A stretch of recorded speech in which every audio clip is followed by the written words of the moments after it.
intelligent as completely nuts?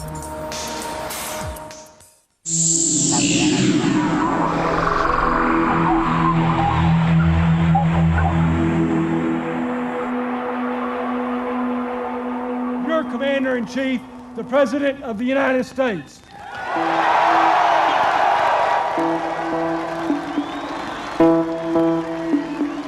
America sees itself as a no-nonsense place where solid values are instilled in the people by rational leaders. But what happens when the leaders turn to crazy ideas? They used to put out there in the Old West a wanted poster. It said, wanted, dead or alive. All I want, America wants him brought to justice. In the weeks after September the 11th, I started hearing rumours that the FBI were using psychics to predict future terrorist attacks, and that wasn't all.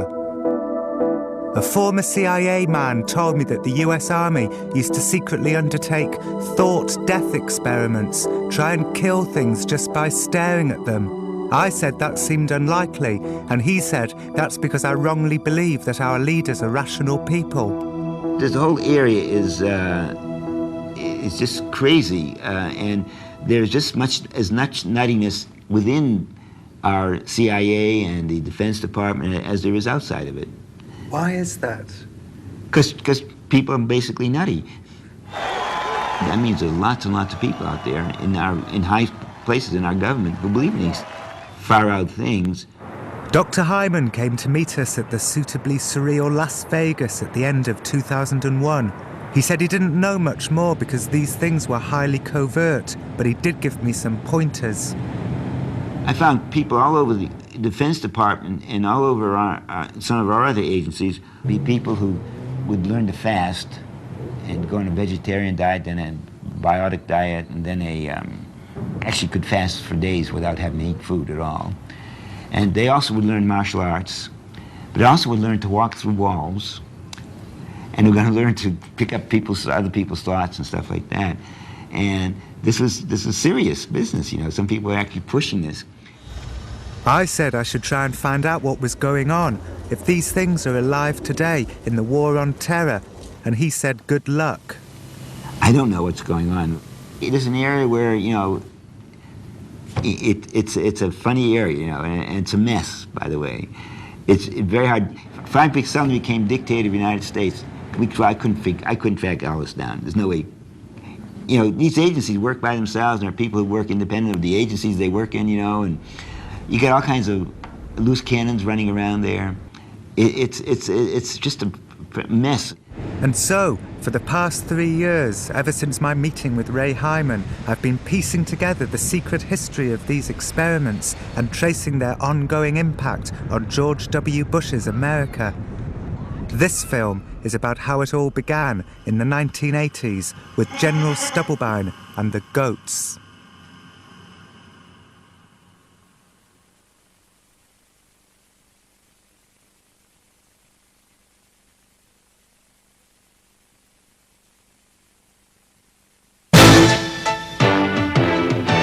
You're reaching deep inside you, go for things you've never known. It's been tough, rough going, but you haven't. It is the summer of 1983. The US Army is still bruised from its defeat in Vietnam. Recruitment is at an all-time low. Hey, First Sergeant. Good morning. You can do it in the Army. Over at Military Intelligence Headquarters, Major General Albert Stubblebine, who has 16,000 soldiers under his command, is secretly trying to walk through his office wall. You know, the electron, or the atom, is made up mostly of space. Okay, well, my space is made up of atoms. The wall of space is made up of atoms. All you got to do is merge the spaces. But I didn't master it. John, I never got there. Didn't do it. Boom. I just haven't figured out how my space fits through that space because I kept bumping my nose. General Stubblebine has never before spoken publicly about these things. He said he was confounded by his continual failure to walk through his wall. Maybe, he thought, he just had too much in his in-tray to give it the requisite level of concentration. I didn't, couldn't, wouldn't. No. Couldn't is the wrong word. I'd never got myself to the right state of mind, okay?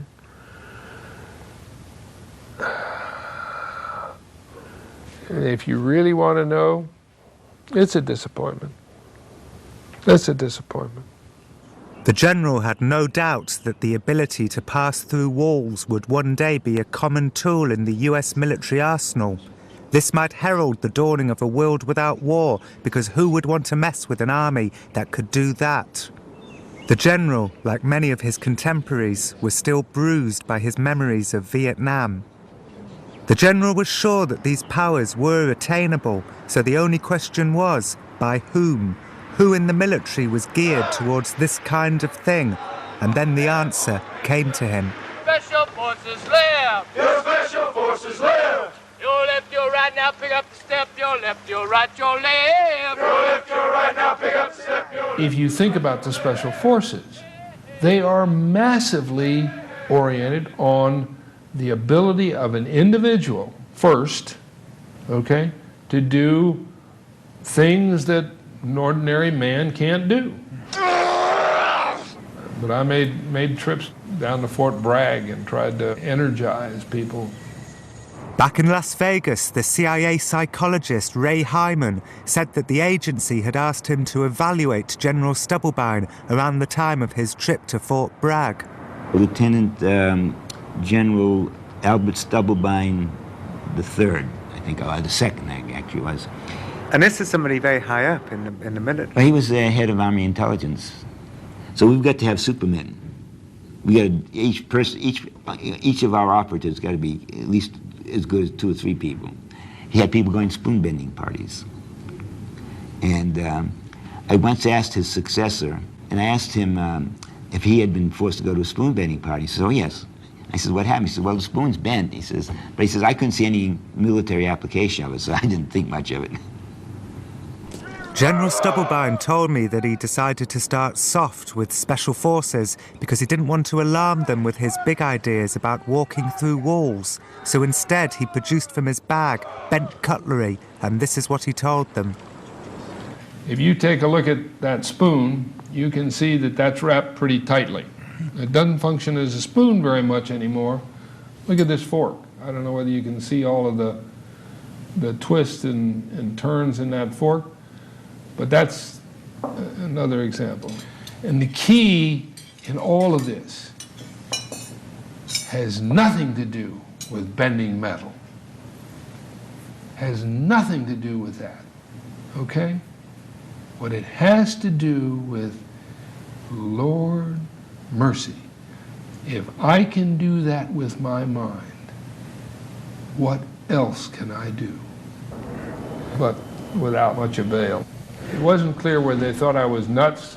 In any event, the reaction that I got was, we're not very interested. The general felt he had nothing to lose, so he suggested one last idea to special forces. He said they should maybe try and stare at animals and make their hearts explode. So what did you say to them? I said, wouldn't this be a neat idea? If you could teach somebody to do this. I mean, I wasn't going to try that on a human. Right. But I mean, you were saying... Obviously, you can do it in an animal, you can do it with a human. Yeah. But special forces didn't seem too interested in that either. I left with my tail tucked behind my, behind my legs and walked away because I really thought it was a great idea.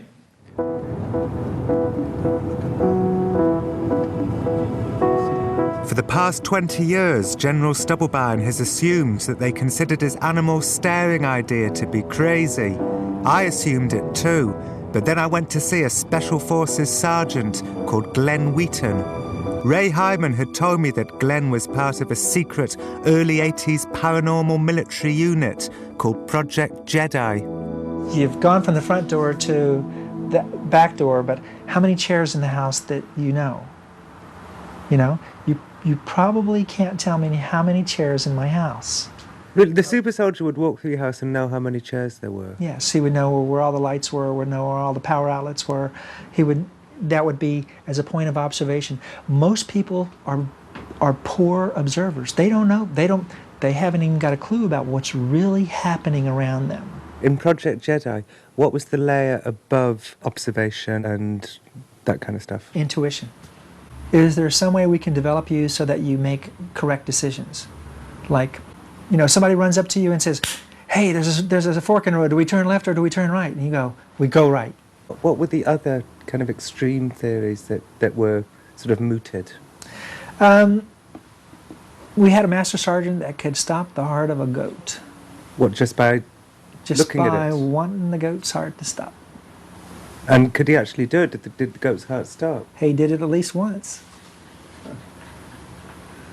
So, but not really an area that you want to go down. Unless you get, not really an area that you really want to go to, because I think as it turned out in the evaluation, he actually did some damage to himself as well.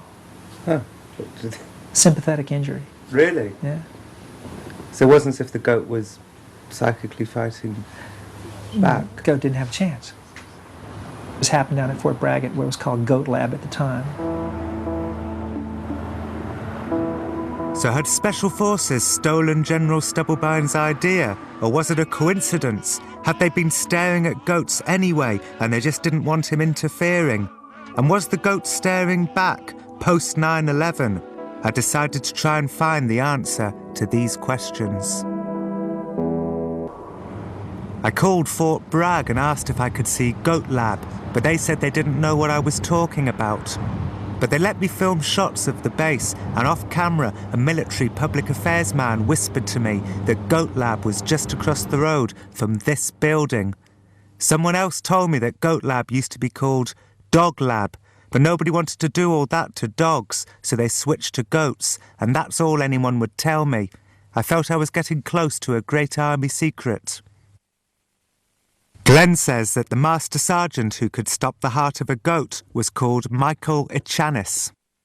How did he get sick as a result of stopping the goat's heart? To generate enough power, to generate enough force of intent to damage the goat, he damaged himself.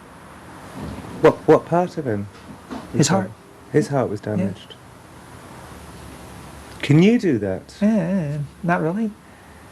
Can you not do it because you don't want to, but do you have the power to stop a goat's heart? No, I don't think I have the power to stop a goat's heart. I kind of think that if one trained themselves to get to that level, then one would have to say, what did the goat ever do to me? Why that goat? I had many questions. Were they staring at goats again post 9/11? Could I find Michael Ichanis? And how did this all begin? Who was the inspiration behind the wall walking and the goat staring? And so I asked around, and the same name kept coming up. It's a name few people outside the military have ever heard, but it turns out that this one man started the whole thing. His name is Lieutenant Colonel Jim Channon.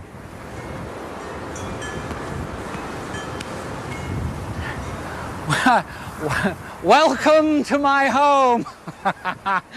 And if you want to pass through these gates, you have to be part mystic and prepared for everything that will surprise you, and part visionary to imagine the very best that could happen to you, and therefore create your best shopping list.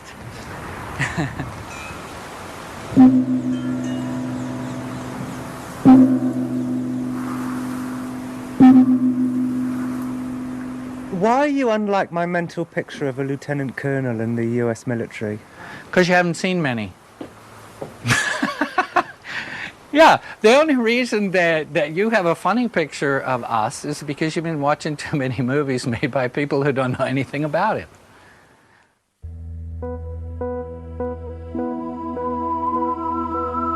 Jim Channon's story begins during the Vietnam War. That's 30 days under combat conditions, and I had more like 15 months. But this is real stuff. It's the only one that, you know, in the end really counts if you want to have any credibility. Being in Vietnam 8 years without a satisfactory conclusion left us as an army thinking that, you know, we've got to change some things here. I mean, in Vietnam, I felt like tire rubber, frankly. The politicians, like, waved me off. I had the right to leathers to the mothers and fathers of the soldiers who were killed in my unit. When I came home, I couldn't even watch my daughter be born in a hospital. Hello. Jim says that in Vietnam, the US Army was guileless and kind-hearted, and many of his men were killed because they impulsively fired high, missing their targets, and they just weren't the killing machines that the Army wanted them to be. I find that the kind of human being that is attracted to military service has a great deal of difficulty being cunning. We suffered in Vietnam so much from not being cunning. We just presented ourselves, you know, in our righteousness and got our butts shot off. When Jim returned from Vietnam, he asked the Pentagon if he could go on a fact-finding mission. He wanted the Army to learn how to be more cunning. The Pentagon, bruised like Jim from Vietnam, agreed.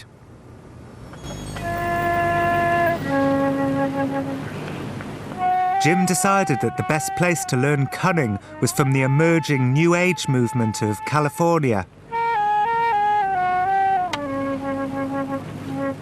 Jim's first stop was here at Esalen in Big Sur. Can you have some fun with this back? See if you can kind of have a conversation with this back. Tell it how you feel about it right now, how you're feeling right now, what's going on. Really let it come from you. See if you can express yourself in your back. And everywhere I went, I told them what I was up to, that I'm part of a military think tank, and I'm here to learn whatever I can. And they helped me immensely. Were they surprised? Yeah, they were surprised and happy. After visiting 150 Californians, Jim returned from his journey in 1979, and he wrote a confidential paper designed for the military's eyes only.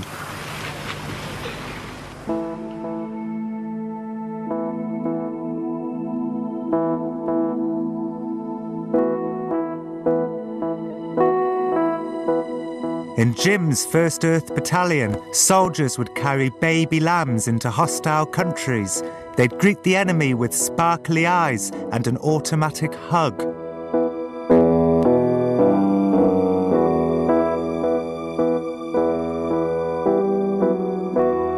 The new battlefield uniform would include a loudspeaker that would automatically emit indigenous music and words of peace. If this wasn't enough to pacify the enemy, the loudspeakers would be switched to broadcast discordant sounds like acid rock music out of sync to bombard and confuse the enemy. Soldiers would learn to fast on juice for a week and eat only nuts and grains for a month. They would fall in love with everyone, sense plant auras, obtain the power to pass through objects, stop their own hearts with no ill effects, have out-of-body experiences, have the ability to massage and cleanse the colon, stop using mindless cliches, stay out alone at night, and be able to hear and see other people's thoughts until they became super warriors, warrior monks. Do you actually believe that it is possible for somebody to reach such a high level of warrior monkdom that they could do things that ordinary people just could never do, like, for instance, become invisible or walk through walls or stuff like that? Well, people under extreme pressure have been known, pregnant women have been known to lift up automobiles when their child was under it. We could expect the same from a warrior.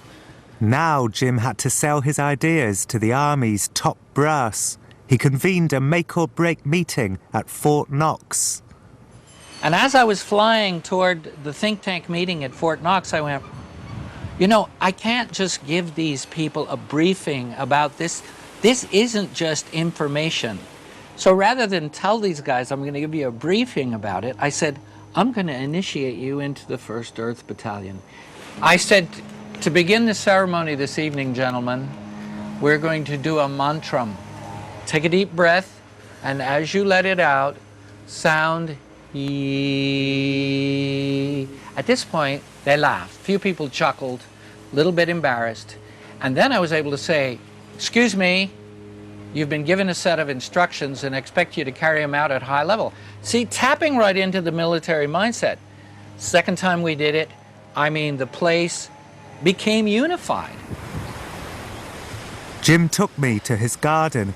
He said he'd perform for me the very same speech he performed for the commanders of the US military at Fort Knox back in 1979. Gentlemen, it's a great honor to have you here in this place of sanctuary where we can mend our wounds and dream our dreams about better service. It's time that all the armies of the planet join together, so join me in this vision of being all we can be, because this is the place where the 1st Earth Battalion began, and this is the place where you, still, with the full permission of the United States Army, have the right to think the unthinkable, to dream the possible, and with your service, intention, and selfless nature, bring it about for others.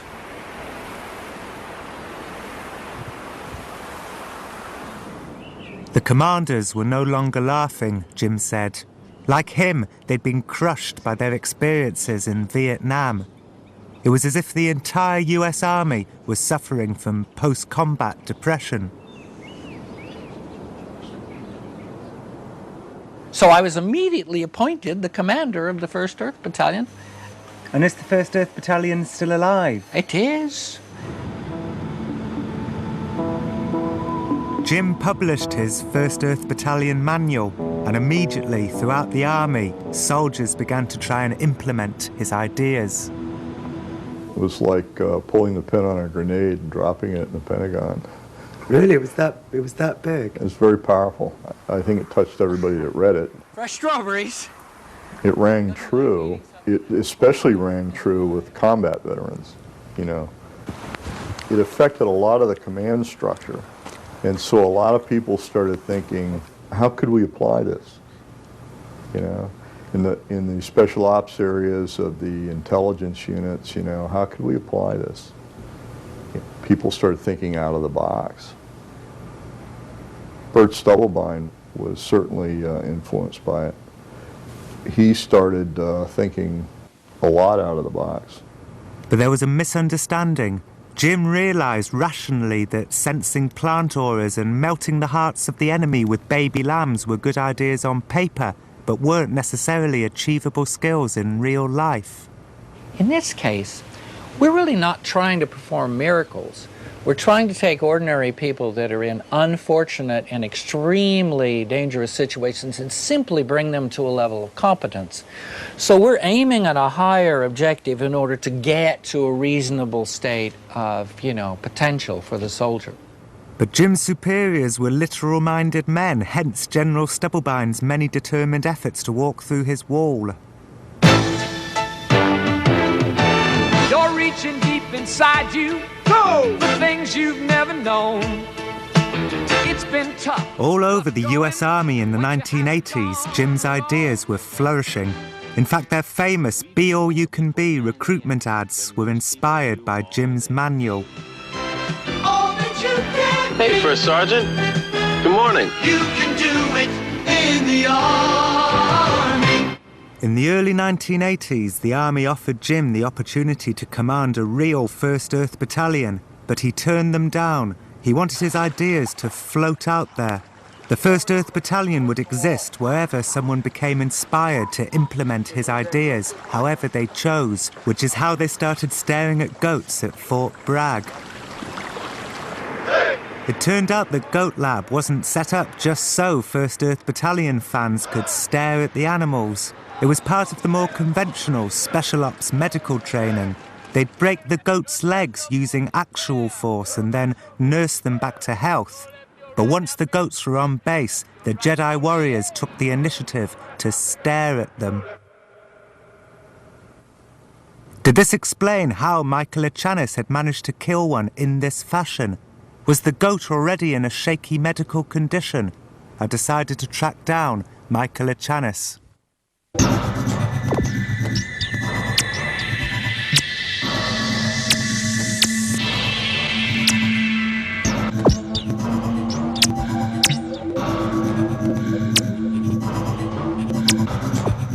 It may be surprising to learn that the man initiating this frenzied mock knife attack is a great fan of Jim Channon's peace-loving 1st Earth Battalion manual. His name is Pete Brousseau, and he's a former colleague of Michael Echanis. He teaches martial arts to Marines here at Camp Pendleton in San Diego. The bad news is that Michael Echanis is dead. Pete said he'd tell me the strange story of how he'd come to die, but first he wanted to show me an invention of his. This invention is based on Jim Channon's study of chakra points and Eastern mind-body philosophy. It's being carried today by the 82nd Airborne in Iraq. It's called the Predator. It's friendly to the earth and all the other things we talk about, but it has a spirit to it. Things we haven't taught you is it's a push knife. You can strike and push a person away. The pointed verses go into people. Yeah. You take this point and push down like that. Oh, I'm sorry. And it's just that quick.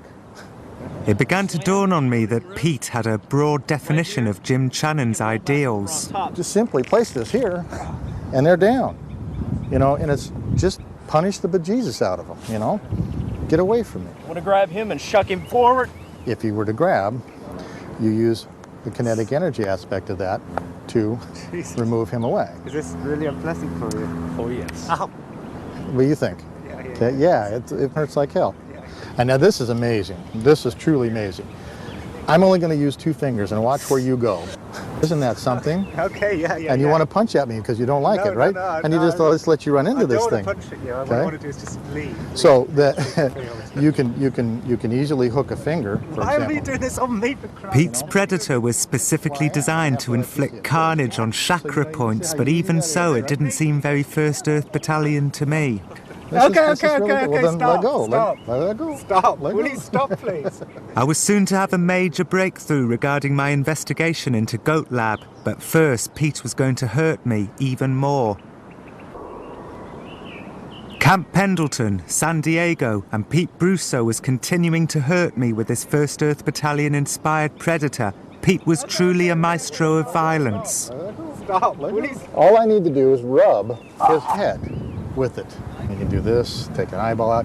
If I want a little pain compliance, I'll be as easy as I can. Okay. A little pain compliance. You get a Later, Pete told me that you can grab an Iraqi insurgent with the Predator, rip out his eyeballs, stab him in the neck. The blood would squirt out like a fountain all over his friends, and this would create a powerful visual psychic disincentive for the other insurgents to attack. It seemed to me that once the American army had recovered their strength after Vietnam, they saw that Jim Channon's ideas could be used to destroy people rather than heal them. Back inside, Pete told me how Michael Echanis had come to die. The common story that he was killed in a helicopter crash in Nicaragua. That's not the story that I have heard. What have you heard? Michael Echanis was very much into key energy and projection and trying to bring that more esoteric aspect as opposed to gross motor skill. We're going to apply spirit behind things, mind, body, spirit type stuff. And to prove his mind, body, spirit, he used to let Jeeps run over him. And if you slowly go over the body can pretty much take that. If you hit it with any kind of speed, you've got kinetic energy shock to it. Well, the person driving a Jeep didn't realize he was supposed to slow down too much. Oops, yes, and he took internal injuries and died. That's what I heard. Do you think that they then made up the helicopter story to kind of spare everybody's blushes? Could be. Either way, now that Echanis was dead, I was at a dead end regarding my investigation into Goat Lab. But then we had a breakthrough. My producer John Sargent went to Las Vegas to interview a 1st Earth Battalion fan called Colonel John Alexander, who is one of Al Gore's oldest friends. And the following conversation ensued. I wonder, have you heard of Michael Achanis, John? Have you heard of Michael Achanis? Oh. We were told that in the 70s, he was the chief trainer of Special Forces, a martial arts guy. That's almost undoubtedly not true. We were told that in one corner of Special Forces there was a complete expert in martial arts who was a training fellow who could stare at a goat and stop its heart. Yeah, you're talking about Guy Savelli. Actually, I was thinking of Michael Achanis. I think it's Guy Savelli.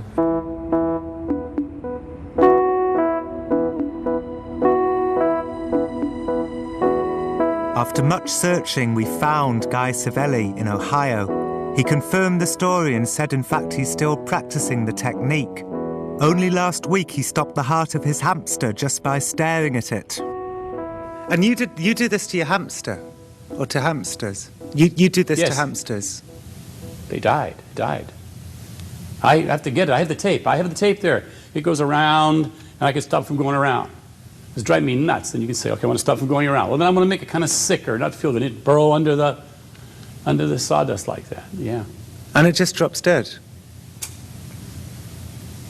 Well, we'll take a look and see. It's dead. And I had a guy take care of it every night. What do you mean take care of it? Feed it, water it. So you knew that it was a healthy hamster? Yes. And then you started staring, you started concentrating. 3 days, yeah. 3 times. Guy's involvement in the US military began with a telephone call out of the blue from Fort Bragg. This was shortly after Jim Channon had published his 1st Earth Battalion manual. Special Forces told Guy that they wanted him to teach the soldiers his particularly paranormal brand of martial arts. This is the tape from Fort Bragg. It's a demo tape with the guys, the Special Forces in uniform. He goes too slow, he gets clobbered in the hand. I learned with a machete. I'm going to tell you something. They did this, one right after the other. It wasn't like, okay, let's take a 10-minute break now. We did it one. That alone is paranormal. Break them with their head, break it with their hands, break it with their feet. Bang, bang, bang, bang, bang, bang, bang. Hippie here. Okay, let's get done. Let's get done as fast as we can. This is who does that?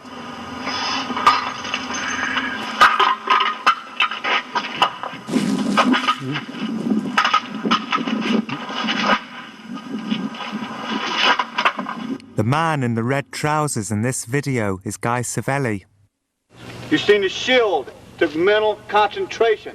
And you see the 3 of us standing here. We're all in good shape and not hurt. Special Forces was so impressed with Guy's techniques they wanted him to go further, to teach them what's known as remote influencing. Oh, that's what the And I taught them how to make a person forget what they're going to say. Really? I can teach, oh yeah, you can do that. You can make a person forget what they're going to say easily. And I said, this is what you do. And all you really say is in your head, basically, you say, no. You aren't, did you ever play pool, billiards, or anything? Did you ever get a person when you missed a shot and they were going to, you missed your shot and you're going like, argh! And they're going to shoot now, and you're like, no, and they miss their shot. That's the same thing. It's the same thing. Is it like a tone of voice thing? Yes, but you're doing it in your head. So it's in your head. What do you have to do? You just go like, no, don't do it. Don't make that shot. I'm going to lose. You get that feeling inside of you that you blew it, and you want them to do the same thing. Guy can't remember exactly how the conversation got around to goat staring, but he does recall at some point that night saying, let's give it a go. I said, can you get a goat, get an EEG machine, hitch the goat up, you guys stay with it, and I will try to knock the goat down and drop its heart rate. So we got the goat the next day, set it up, and we started. And you picture a golden road going up in the sky, and because I'm Christian, I picture the Lord is up there. And I picture myself walking up into the arms of the Lord, and I picture him put his arms around me when he does it, and I get a chill inside of me, and I know it's right. And so I did that. And I'm kind of asking for a way to knock this goat down. So it comes to me that probably there was this one picture that we have of like St. Michael the Archangel. He's got this sword there like that. So I got that picture in my mind, and I kind of sent it over with my mind to where the goat was. In my mind, I pictured that St. Michael got this sword and was going through the goats and knocking it down to the ground. And I got that. And so inside of me, you can't even breathe. You're going like, and you believe it.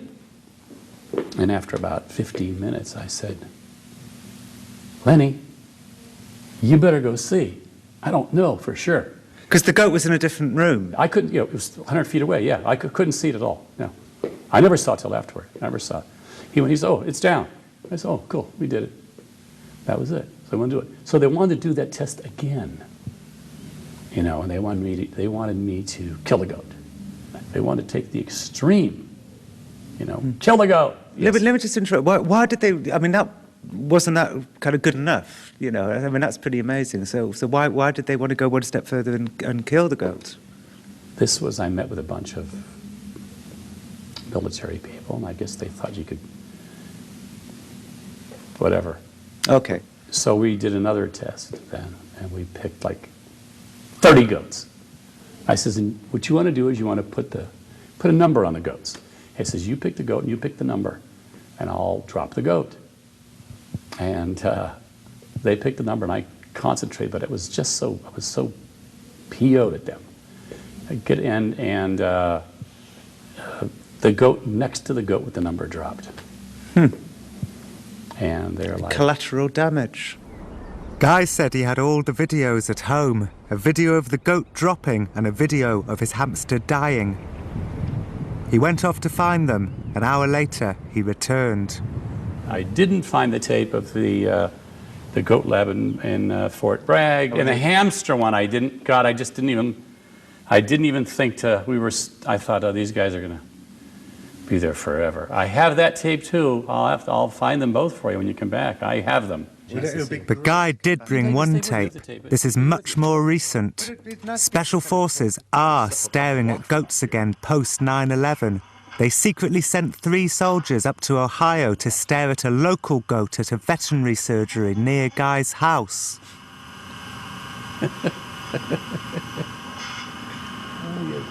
That isn't the best part yet.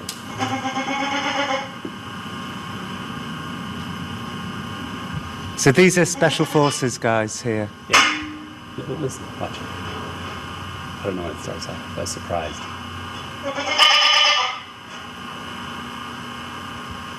See, they have to take a baseline here. So the concentration is going on now in another room? Yeah, no, he's right there. Oh. The guy's right there doing it. But him or him? Who's didn't? No, it's away from them. It's not okay. Neither of those two. It's probably the guy. I would assume it's this guy right. No, there's another guy right there. It might be him. But we're going to see some kind of physical response on the goat's part. Just as freezes there. The heart rate was around the mid-60s and dropped to 55. The goat video seemed a little disappointing after all the build-up, but then Guy explained that the goat was only being subjected to level 1. Then if you carry that further, the goat will topple over, will fall. And then if you go even further than that, the goat could actually die. Yes. Okay, so we were seeing level 1 there. Yes. And you... But level 1 is high. Level 1 is high. Guy said that if I came back in a few weeks, he'd show me the video in which his hamster falls victim to level 3, death. It will not permanently... Back at Camp Pendleton, Pete Brousseau knew all about the goat staring, and he was sniffy about it. He said it might be fabled, but it is basically a party trick. He said he could do it to me. Then he asked me to choke him. Now, choke. Choke.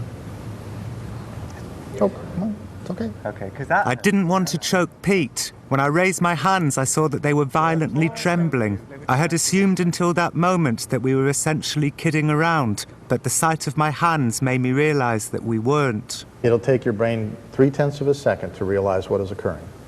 And then after that 0.3, you're mine. I'm going to touch you, and that is it. I'm not going to even move my feet, okay? But I'm going to project myself into you, and you're going to go off my body as far as you can possibly want to. You don't want to be close to me. Might I hit? Yes, you one might. of these But that'll be things? half the fun to watch you fall over that. I really am afraid. You're apprehensive, but like I said, I'll do it very easily. You can assume. Right. I 100% believe It's in easy. your powers. It's not just you realize me. that. You There's have no it- shadow of You doubt in have my it mind. too. You have it too. Gentle. Will you bear all those things in mind? Absolutely. Okay. I promise you. Absolutely, without question. So I'm not a Marine, I'm not young anymore, and I do not utilize I can appreciate my powers. that. And if I do sometimes experience fear when something bad is about to happen to me, but I found that I was at this point abnormally debilitated with fear. Okay, just relax. Just relax. Just relax. We'll fly across the room. Yes. It's very easy. Okay, Okay. choking you. Choke. Okay. Okay. Okay. Well, relax a second if you want to. You know, we got to do this. Okay. When we touch here and move, I'm literally going to move through your body, and it's going to feel like we're going to pierce right through you, and you won't be able to stand there. Okay. Just like that. And I never moved. I really did feel something that was freaky and nauseating. It was abject fear. Pete said this was because he was projecting his thoughts into my head.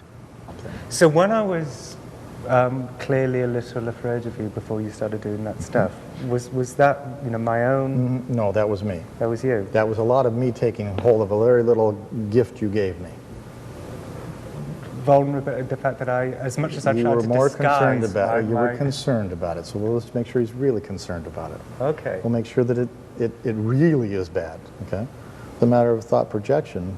I gave you the thought and you ran away with it. You were good at it. Pete said I was the Iraqi insurgent being sprayed with the fountain of blood emanating from the neck of his friend.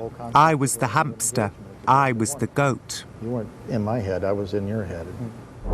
The news is that Jim Channon has been brought back from retirement by the Army's Chief of Staff, General Shoemaker.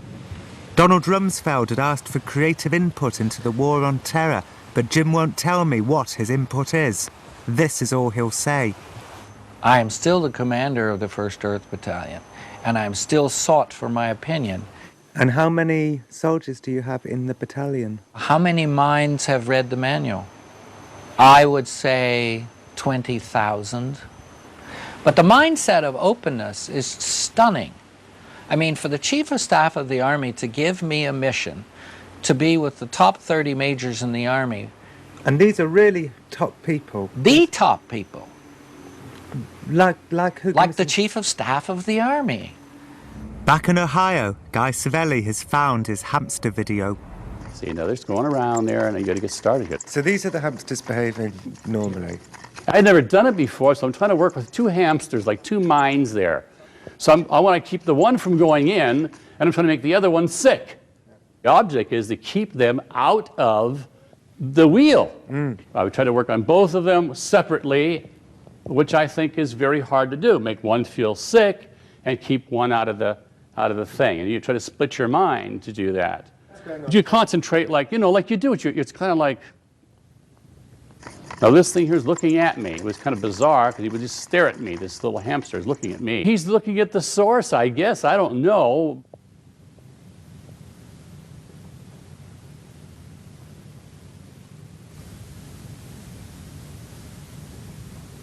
Like a bit more, you know what I mean? More like. See, look at this. And now he's down. There he is underneath right there.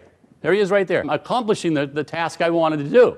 Look what he's doing to that one. He's running on top of it. You know, that's bizarre. He's right on top of the other. He's right on top of the other hamster right there. He's right on top of him. So I thought, God, is he dead or is he just sick or?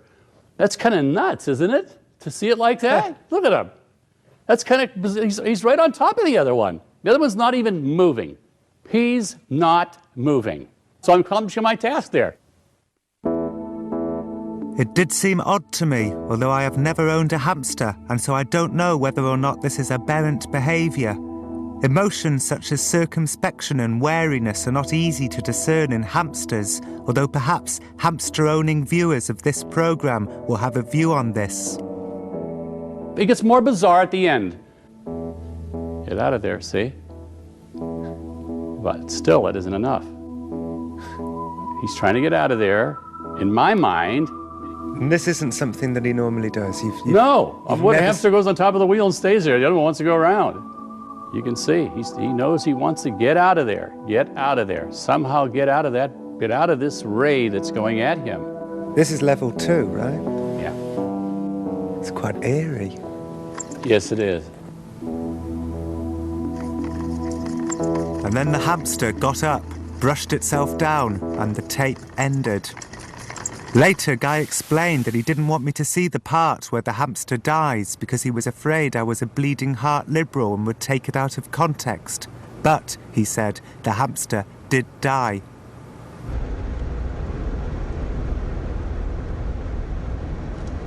In the summer of 2004, Guy called me. He said Special Forces had requested he travel covertly to Fort Bragg with an animal. Guy wouldn't tell me what kind of animal, but he said it was small and cheap to purchase, so I assume it was a hamster. Guy says the animal staring program is back. When I asked him what motivated this is what he said. The soldiers responsible for these acts of torture trained at Fort Bragg. Guy says the Fort Bragg commanders are horrified by what they did, and so they've co-opted Guy to teach the soldiers a new way of interrogating people. They want to learn how to get a detainee to talk just by staring at them. The psychic power of the stare, Guy says, is the kind and gentle way forward. I am inclined to believe that Guy is telling the truth about his reactivation. General Stubblebine is pleased to hear that some of the techniques he pioneered are back in George Bush's America. If you take a pendulum from a clock and you move the pendulum way out here and then you let it go, what does the pendulum do? It comes way back over here, okay?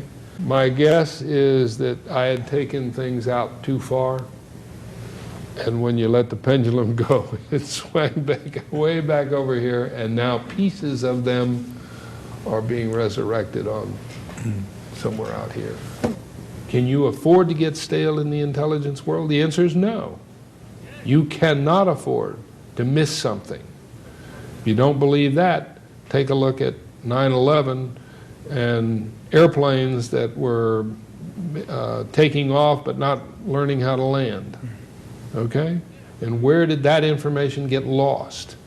You cannot afford to miss something when you're talking about the intelligence world. That's the story. It's the story of the creativity of an institution you would expect to be the last one to open its mind to the greater realities. But soon I would discover that some of Jim's ideas are being applied in Iraq and Guantanamo Bay in the most horrible ways. That's next Sunday at 8. And Jon Ronson's book to accompany this series, The Men Who Stare at Goats, is available in shops now, priced $16.99. To order, call 0870 1234 344 or click onto channel4.com/shop. Next, we're going to rock around the clock tonight with music legends of the 50s.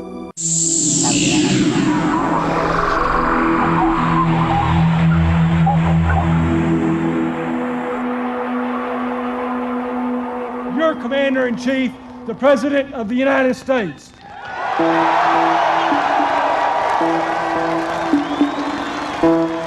America sees itself as a no-nonsense place where solid values are instilled in the people by rational leaders. This series looks at what happens when the leaders turn to crazy ideas. We had a master sergeant that could stop the heart of a goat. What, just by looking at it? Just by wanting the goat's heart to stop. And did the goat's heart stop? He did it at least once. I want them to want to get out of there. To want to get out of the cage? Yes. He's trying to get out of there. He knows he wants to get out of there. Get out of there. Somehow get out of that. Get out of this ray that's going at him. This film tells the story of how secret military initiatives like these transform themselves into secret military initiatives like these.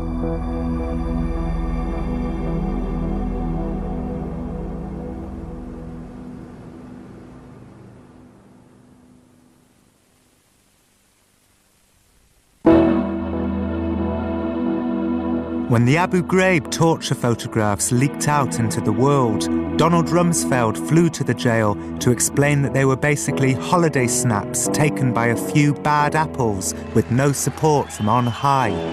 In recent days, there's been a focus on a few who have betrayed our values and sullied the reputation of our country. Like each of you, I'm sure, and like most Americans, I was stunned. It was a body blow. The Bush administration wants the world to believe that these were random acts of sadism, but we have found that some experiments conducted here and at Guantanamo Bay have a bizarre and secret military ancestry. The detainees were guinea pigs in the midst of a long-awaited opportunity to try stuff out. This story begins in May 2003, when torture was still considered funny in America. U.S. forces in Iraq are using what some are calling a cruel and unusual tool to break the resistance of Iraqi POWs, and trust me, a lot of parents would agree. Some prisoners are being forced to listen to Barney, the purple dinosaur, sing the I Love You song for 24 straight hours, according to Newsweek magazine. One U.S. operative told Newsweek that he listened to Barney for 45 minutes straight and never wants to go through that again. 4 minutes past there. Katie, sing it with me. No. I think about after an hour, they're probably spilling the beans, don't you think? Totally. All right, Ann, thanks very much. Now we're going to go outside for another check of the weather with Mr. Roker. That's funny, isn't it, Al? Actually, if they don't crack, then they move to the Teletubbies. And that just crushes them like a bug. Sunny day, sweeping the clouds away. On my way to where the air is sweet. Can you tell me how to get to Sesame Street? Sort of like that. It must be a little bewildering for you to hear that these songs of yours are being used somehow in cargo containers in Iraq. Well, it's not what we expected when we wrote them, let's put it that way. But the story claimed that a PSYOPs army company was using the theme from Barney and Sesame Street music and Metallica music, I believe, Enter Sandman, I think was mentioned, to play to prisoners. And a sergeant claimed that due to the cultural differences, and that's what he said, not me, that prisoners would crack when they heard this music after a while, and I guess started spewing all kinds of information. And my first reaction is, oh my gosh, is my music really that bad? And I was kind of horrified by it, to be honest. And do you think the prisoners, as well as giving away vital information, are learning new letters and numbers? Well, wouldn't that be an incredible double win? The way we do Sesame Street and Between the Lines is that we have educational researchers who really test whether these songs and other things we write are working, whether the kids are learning. And one year they asked me to write a song to explain what a mountain is. And I wrote a really silly yodeling song about what a mountain was. And 40% of the kids had known what a mountain was before they heard the song. And after they heard the song, only about 26% knew what a mountain was. So I figured if I have the power to suck information out of people's brains by writing these songs, maybe that's something that could be useful to the CIA for brainwashing techniques. Yeah, das is a mountain part of the ground that sticks way up high. I don't remember what comes after that, but that's all they needed. You don't know what a mountain is now, right? It's gone. I hoped Christopher might solve the mystery of how his music came to be blasted at Iraqi prisoners, but he didn't know. In fact, he had his own, somewhat different questions. Well, I don't even know what rate applies. That's what It would be a money machine. I know, that's what I'm thinking. Nobody's I mean, gonna I could be helping my country, we could be helping our country and kind of cleaning up at the same time. What rate would even apply? I don't know. Let's say that it was a public performance. How do you pay for I never that? did confessionals before. Oh, I don't know. But 720 cents an hour. That would be $7.20 an hour. right. So $70 a day that's only in one interrogation room now. That's one right? room. You know, you Yeah. have a dozen rooms working. You're talking money. 24 hours a day. No, that's too high. But if I were negotiating for ASCAP, I would say it was come in the category of a theme rate, where there's so much repetition of the same piece. Right. So interrogation rooms would be an extension. A new category. Right. And I think it's about time that we go.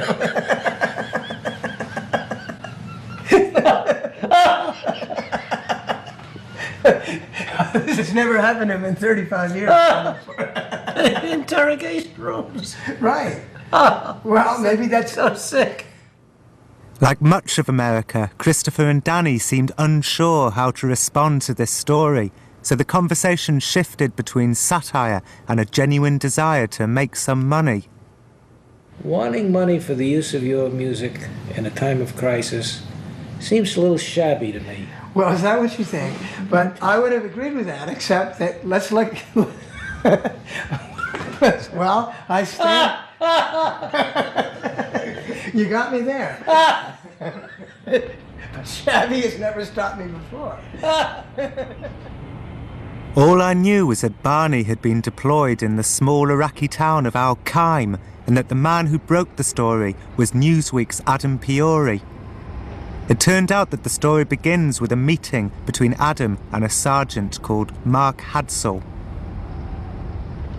Well, I actually met Mark Hadsell on one of my first days in Al-Qaim.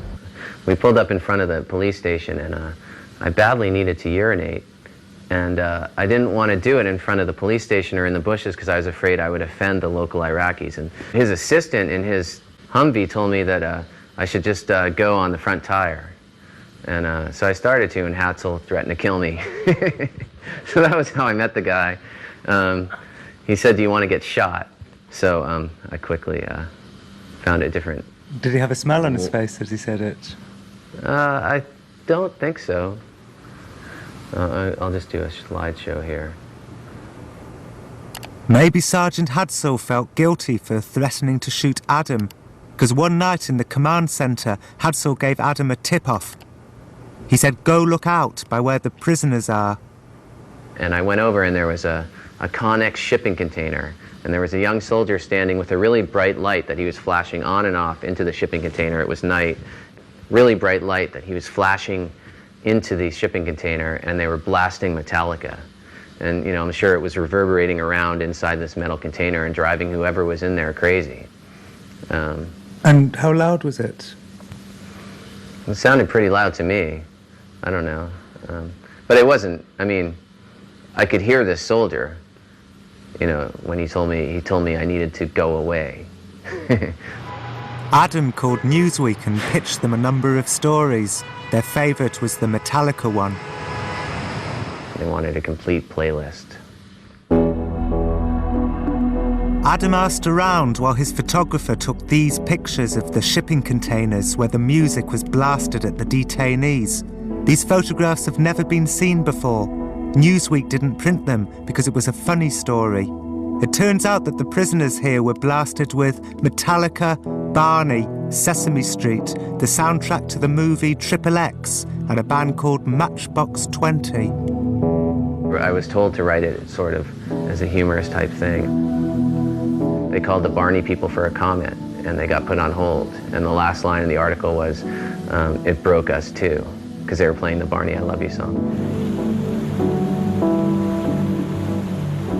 And then I discovered that similar techniques were also being used on prisoners at Guantanamo Bay in Cuba. One of the victims was a Mancunian called Jamal Al-Harith. There'll be times I'd be thinking, you know, what's happening? I'm from Manchester, I'm a nobody, why am I here? But, you know, that's not the sort of thing you dwell on. You just learn to take the day and and to handle it. And then Jamal told me the details of his own musical bombardment, and the details were so unexpected it was almost impossible to know what to think of them. Jamal says he wasn't in Afghanistan to fight. He was sightseeing, but the Taliban threw him in jail thinking he was a British spy, and then the Americans picked him up thinking he was an Al-Qaeda spy, and the next thing he knew, he was in shackles and on his way to Guantanamo Bay, where he remained for the next 2 years. They would have the noises that they were using. Noises? Yeah, just like what I would describe as industrial noises and screeches and bangs and just playing it loud over when you're in an interrogation block. Compressed gas going through, you just hear all sorts of things, jumbled noises. The Americans interrogated Jamal for 15 hours a day. They mistook his innocence for a steely unwillingness to crack.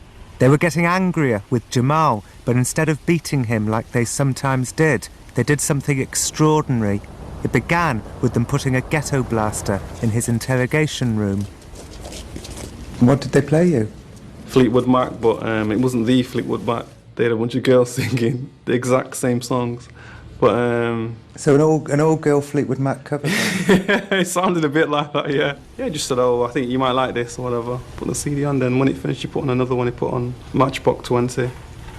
This was different to the screeching and the industrial noises and the blasting of Barney and Al Qaim. It was different and much stranger because they played him these CDs at normal volume. Were they doing this for entertainment purposes? It's an interrogation. I don't think they were trying to entertain us. Oh, you might like this. Have a listen to this. Put it in, then he left. And you heard the whole CD? Yeah, till it finished, and then after a while they'd come in, change it. And put on, like, Chris Christopherson? Yeah. Put on 2 albums, I think, of him. All the things you tell me, that seems the weirdest, doesn't it? I don't know, because I don't know what's been done before in torture and so on, so as I'm new to this.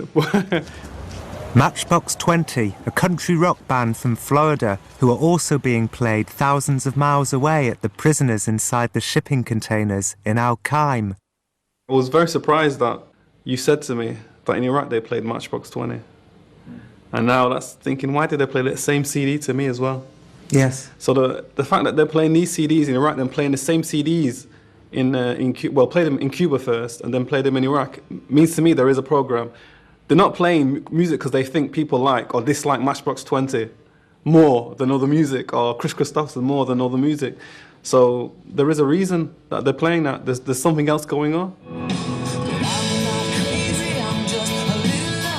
What was it about Matchbox 20 that they were considered suitable for torture in Iraq and Cuba?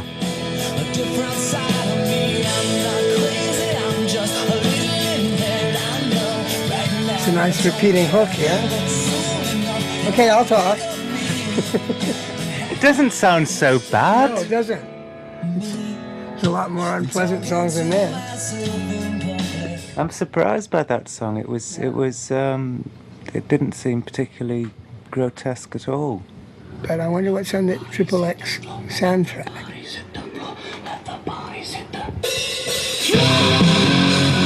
This is more like... This I understood. It was visceral and alien. You know, they put together a CD before they left. The PSYOPs people where I was, up in Al Qaim, they put together a CD of songs they thought would be particularly effective. In North Carolina, in Fort Bragg. Yeah, I was told the speakers are especially tinny, you know, so it's just that much more annoying. You know what they're trying to break you as a person. That's, you know, clear 100%. You don't think about how deep the rabbit hole goes. But you know it is deep. You know it is deep. After 6 months of tense and delicate negotiations with the Pentagon, I was finally allowed to see PSYOP's CD collection. Behind me is a selection of some regional music that's particular to the Middle East area of the world. We want them to listen to what we have to say. Mm-hmm. And the music, as you heard earlier, is a big draw for our radio broadcast. You've got some Western stuff as well as the Arabic stuff. You've got Avril Lavigne and Norah Jones. What would these be used for? I don't really want to go into that necessarily as far as particular locations. This is the US Army's Psychological Operations Headquarters. It's the unit that blasted the Iraqi prisoners with Barney and Matchbox 20. So whose job is it to choose which music? That's the responsibility of the PSYOP specialist, working in conjunction with the analyst. PSYOPs are the US Army's multimedia propaganda department. They print leaflets and make radio shows to convince the enemy to cooperate, and the CDs are supposed to just provide musical interludes between the propaganda messages. I remember one time we had some of the local Afghan guards who stopped at our gate, and they were kind of unsure of whether they were supposed to be there or not, but he kept handing us slips of paper with writing on it, and after we took it back to some folks that could read Dari, there was nothing more than song requests. So why are PSYOPs also using their CDs to torture people in amusing and surprising ways? It wasn't their job. They showed me their TV studios and their archive library with videos labelled Guantanamo Bay. PSYOPs aren't supposed to be torturers, they're supposed to basically be leafleters.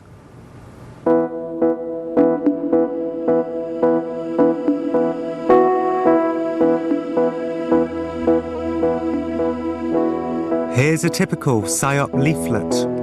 So nobody benefits from the use of weapons of mass destruction. Any unit that chooses to use weapons of mass destruction will face swift and severe retribution by coalition forces. Unit commanders will be held accountable if weapons of mass destruction are used. But as you can see, it clearly links an unfulfilled need on their part with a desired behavior on our part. Their unfulfilled need is they don't want to face severe retribution. And our desired behavior is don't use weapons of mass destruction. Well, they didn't, so this may very well have been effective, but it's certainly possible that this influenced a lot of people not to use them. Then I was bustled out of the conference room and into a wood-lined office. There you are. I'm Colonel Jack N., middle name, Jack N. Sumi. I'm the commander of the 4th Psychological Operations Group Airborne, Fort Bragg, North Carolina. I asked Colonel Sumi about the musical torture, and he said he didn't know much because he was new, but he was sure it wasn't PSYOP's idea. He said PSYOPs were co-opted because they were the ones with the CDs and the loudspeakers. We are always in support of the commander. And the commander is, the senior commander, the maneuver commander, or an area commander is never a PSYOP officer. We are always a support force. So when we attach that PSYOP force to that commander, he may identify a use of psychological operations loudspeaker capability for that very reason. If we have combat forces in the field, I would rather see our PSYOP capability being used to support those combat forces as opposed to some other mission like you kind of outlined. The colonel wouldn't say who gave the order to torture people musically, and he said he had no idea why Jamal was played Chris Christopherson at normal volume in Guantanamo Bay. When I asked him who invented the technique, he said he didn't know that either. But after 3 years of research into the history of these experiments, I think I have pinpointed the culprit in the hills above San Francisco. It's as much a surprise to him as it is to me. It's this man.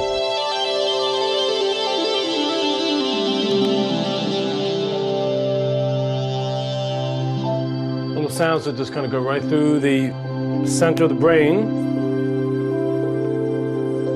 So I am relaxed. Free flow of ideas come to me now. I enjoy being creative. And then we'd mix that down so I enjoy being creative. I am relaxed. In the late 1970s, Stephen got a covert and entirely out-of-the-blue visit from a lieutenant colonel. He said he thought Stephen's music might bring about world peace, but Stephen was paranoid about the whole thing. Would this be a question of aiding and abetting the, quote, enemy? And on a larger level, though, it's for my country. Another level, it's for the world. And world peace, it's hard to be against world peace. So your initial thought was, this man is from the enemy? Well, sure. And how do I know he's who he says he is? I don't want music for healing or peace to be used in the wrong way.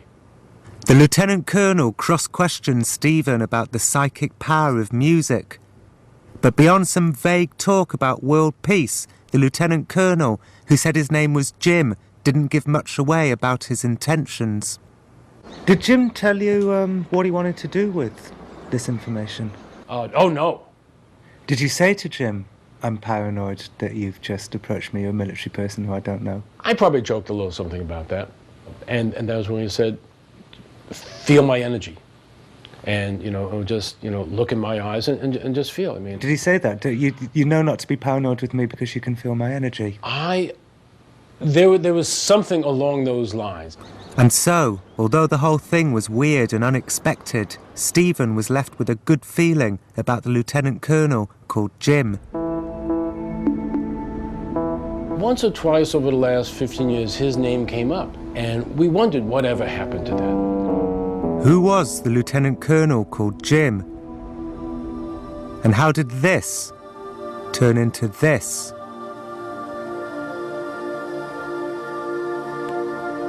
This is Jim. So come on in. Come into the play. Come into the sacred play zone. And I might even invite the wind, because out here the wind will come if you ask it to. Do you believe that? We have met Jim before in this series. Why are you unlike my mental picture of a lieutenant colonel in the US military? Because you haven't seen many. Yeah, the only reason that you have a funny picture of us is because you've been watching too many movies made by people who don't know anything about it.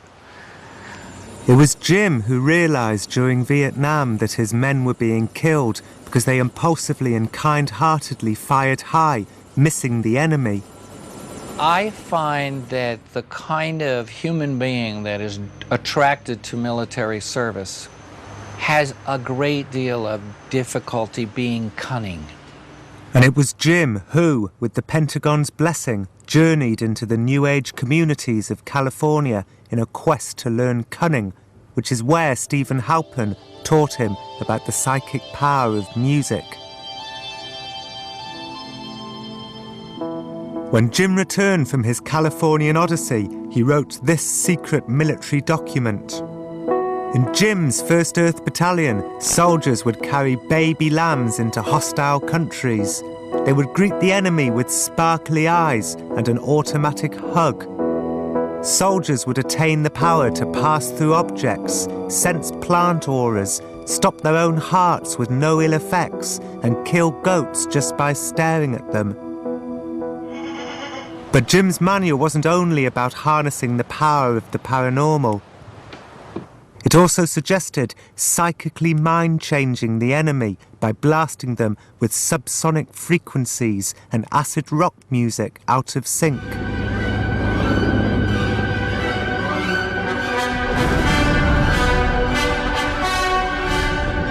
Before Jim came along, military music was all about pageantry and energizing the troops.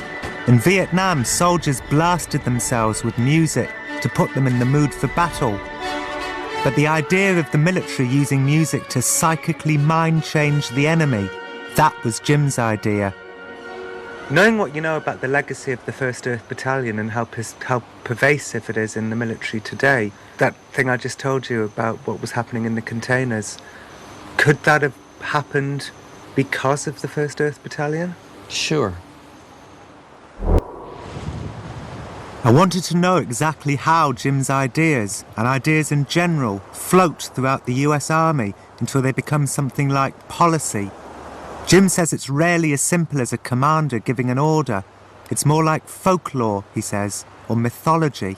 Mythology has its power as a seed crystal.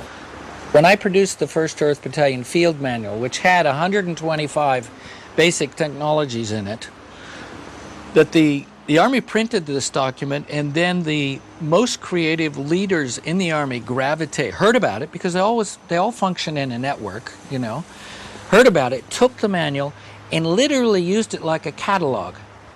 I was actually in the headquarters in Arlington, the U.S. Army INSCOM, Intelligence and Security Command headquarters at the time. And I heard about it about the same time everybody in the United States Army heard about it. No, somebody said, "Did you hear about the 1st Earth Battalion?" And I said, "The what?" And they said, "This guy, Ken, just gave a paper at West Point, and you gotta read this paper. It's incredible." And I read it, and it just touched me. And I think it touched everybody that read it.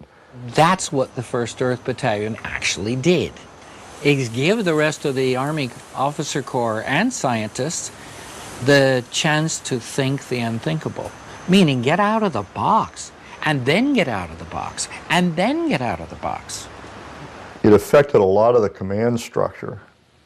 And so a lot of people started thinking, particularly in the special ops area. At Fort Bragg? Yeah, well, at Fort Bragg and special forces type units. How could we apply this? Jim's most fruitful idea was that Army scientists should journey to the wildest corners of their imaginations, be unafraid of seeming harebrained and half-baked in their pursuit of a new kind of weapon, something cunning and big-hearted and non-lethal. Colonel John Alexander, as a function of being a member of the 1st Earth Battalion, introduced Los Alamos National Laboratories to the whole notion of non-lethal weapons. And now it's gone, you know, that spectrum of tools is just increasing by the day. If we have an intruder, this is what we'll do. We'll net them.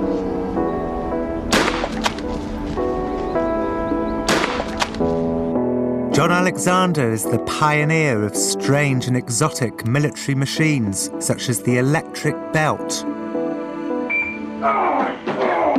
I know that Colonel Alexander was inspired by the 1st Earth Battalion. Heavily. Yeah. He's come up with some pretty wild stuff. A lot of it's probably classified. Sticky foam. Oh, that's another one, yeah. The sticky foam stuff. And that was a John Alexander Yeah, that's invention. a John Alexander invention, yeah. He basically invented the field, gave it presence, began to sort out how it could be used and helpful, and continues to advise the Chief of Staff on its development. Some of Colonel Alexander's great non-lethal advances in recent years have been in the field of acoustics, like the blast wave projector and the curdler unit. Acoustics have actually, there's a couple of companies that have made some pretty big leaps. American Technology now has an acoustic system that you can reach out with an acoustic beam up to a mile. As you get in, there is a switch, they can turn it up, and the power level gets extremely intense. Depart the area immediately or we will fire upon you. You are in a U.S. Army restricted zone. The use of deadly force is authorized in this area. Depart the area immediately or we will...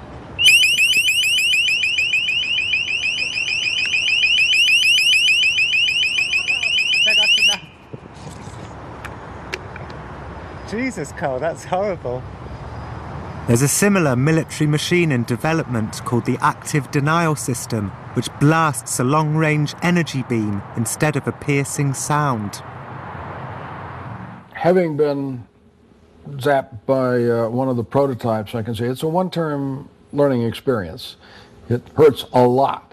Back in the 1980s and early 90s, the problem for fans of Jim's ideas was that there was nobody suitably wicked out there to test them out on. The Cold War was over, and these were the fallow years, so they had to test them out on each other instead. But then a golden opportunity arose in the form of a congregation of somewhat whacked-out Seventh-day Adventists, whose leader, David Koresh, was selling weapons illegally, and so the government went in.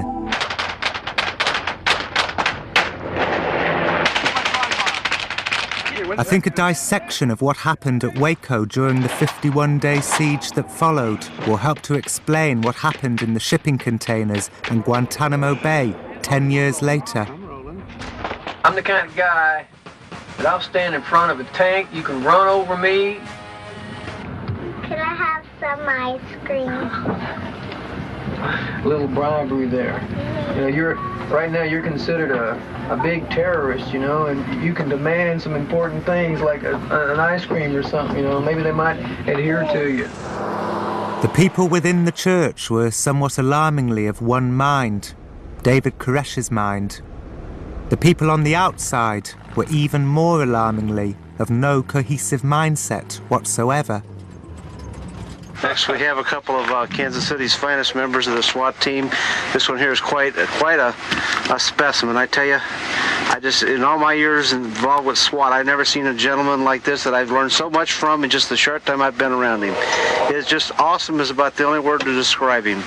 Honed to a fine edge, honed to kill. That's right. He just Rambo. He's just like Rambo out here himself. The church was surrounded by scores of soldiers and agents from different parts of the intelligence communities, each with their own idea about how to direct the siege.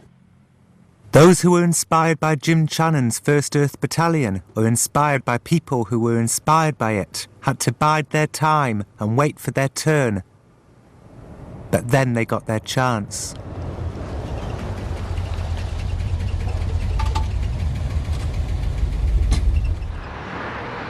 They would do things like play sound tapes of rabbits being slaughtered or Nancy Sinatra singing songs, and then they would bring out lights at night, and not that Nancy Sinatra always was that bad, but the ones that she had kept. The point was this: they were trying to have sleep disturbance, and they were trying to take somebody that they viewed to be unstable to start with, and then they were trying to drive him crazy, and then they get mad because he does something that they think is irrational. Maybe the agents thought that the lyrics to this song would persuade David Koresh to surrender. You keep playing where you shouldn't be playing. And you keep thinking that you'll never get burned. Ha! I just found me a brand new box of matches, yeah. And what he knows you ain't had time to learn. These boots are made for walking, and that's just what they'll do. One of these days these boots are gonna walk all over you. Yes, right here. Mr. Ricks, is there a consideration to use psychological warfare? Have you discussed it at all? I don't know what psychological warfare is. It was reported in the paper that you would play loud music, keep bright lights on the compound all night to try to agitate the entire group. Is that a possibility? We will not discuss tactics of that sort, but I would say the chances are minimal of doing that type of activity. Yes, ma'am.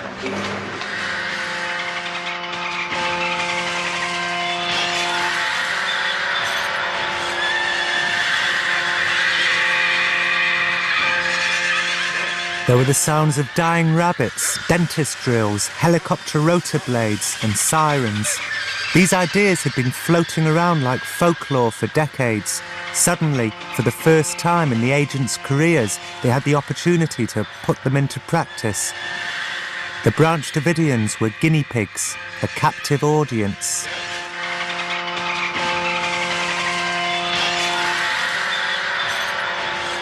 Everyone thought this was all just about sleep deprivation, but I'm not so sure.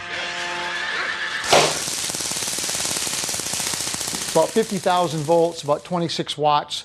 It's the first non-lethal device that we've seen that's truly incapacitating. It's as close to incapacitating as anything we've ever seen. This is Commander Sid Heal. He's great friends with the 1st Earth Battalion's Colonel Alexander and calls him his mentor. After the Colonel, Sid is America's leading exponent of exotic, non-lethal technologies. Sid doesn't believe that the various incidents of musical torture we've looked at are about something as banal as sleep deprivation. I mean, sleep deprivation may be part of it, but there's easier ways of doing sleep deprivation than going to all those great lengths. And so as a result of that, my guess is, just from what you're describing, is that it's got some deeper hidden effect. And there was a young soldier standing with a really bright light that he was flashing on and off into the shipping container. It was night. Really bright light that he was flashing into the shipping container. Sid Heal thought about Barney for a while, the flashing lights, the repetitive music, and then he said he thought he had the answer. He said it must have been the fabled Bucher effect. Back in the 1950s, when helicopters were crashing for no apparent reason, he was assigned to find out, well, hey, what's going on? The pilots that were surviving were describing feelings of nausea and dizziness and vertigo just before they lost control of the helicopter. What Dr. Bucher found out was that the rotor blades were strobing sunlight. And when it reached approximation of human brainwave frequency, which is roughly 0.3 to 30 hertz, it was interfering with the brain's ability to send correct responses to the rest of the body. Sid says that for years military scientists have tried to find a way of replicating the feelings of debilitating nausea suffered by the helicopter pilots in the late 1950s. The quest for the Bucher effect, Sid says, is the holy grail of the non-lethal world. So this technique of the flashing lights and the music and so on could be hitting people on that level, on almost psychic level. That's my guess. It'd be the ultimate non-lethal. It's trying to get them to talk in a what's the word? Well, psycho-spiritual dimension. If you use, because we are made up that way, besides basic fear of being hit, we are also have a mental, spiritual, and psychic component, so why not use that? Why not go straight for the place where the being actually would decide whether to say something or not? The problem historically has been is that the threshold between being permanently disabling and effective has been so narrow.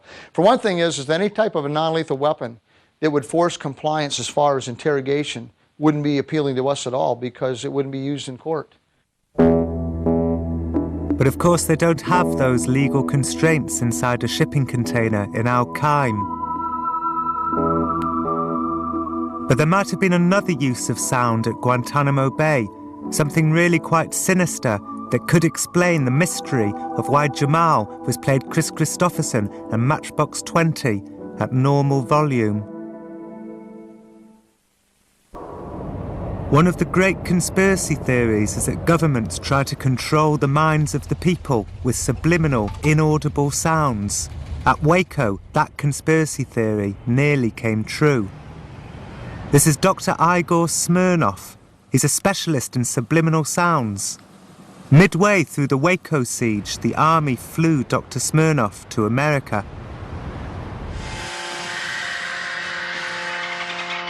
They wanted the doctor to add subliminal messages to the musical bombardment. The idea was to have the voice of God subliminally order David Koresh to surrender. Charlton Heston was going to play the voice of God, and it would have happened, except the army wanted Dr. Smirnov to take full responsibility if anything went wrong.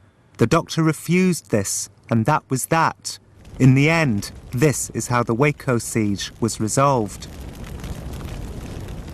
So I am relaxed. Free flow of ideas come to me now. I enjoy being creative. And then we'd mix that down, so I enjoy being creative. I am relaxed.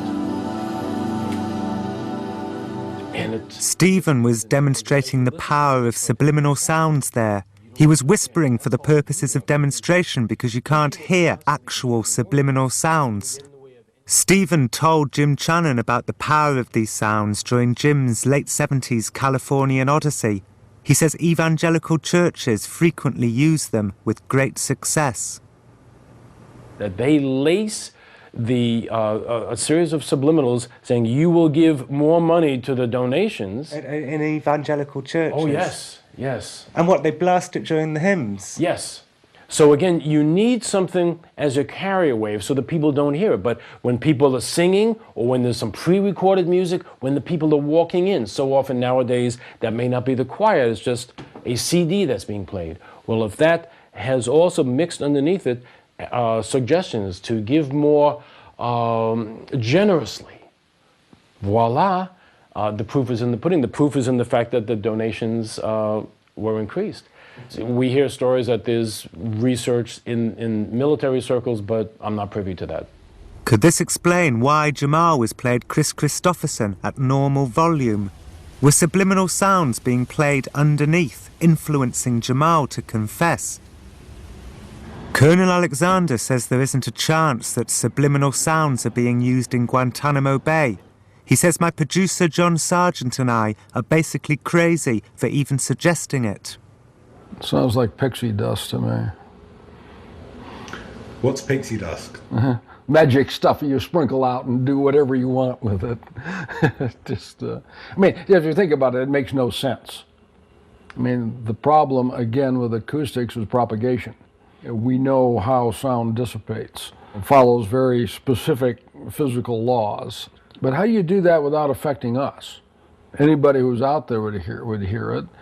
Colonel Alexander said we were nuts to think that the army would even contemplate using subliminal sounds. As I'm telling you, it is not something that was brought up or addressed, and we covered the waterfront as far as, technologies. And the whole CT or conspiracy theory thing, you'll find a host of these things about how we're, warping their brains and monitoring people and da-da-da-da and all that. And it's just nonsense. We left the Colonel's house feeling suitably chastised, like crazy conspiracy theorists for thinking that the army was using subliminal sounds. And then we found this leaked military document listing the current advancements in non-lethal technologies. And buried away in it, almost subliminally, was this.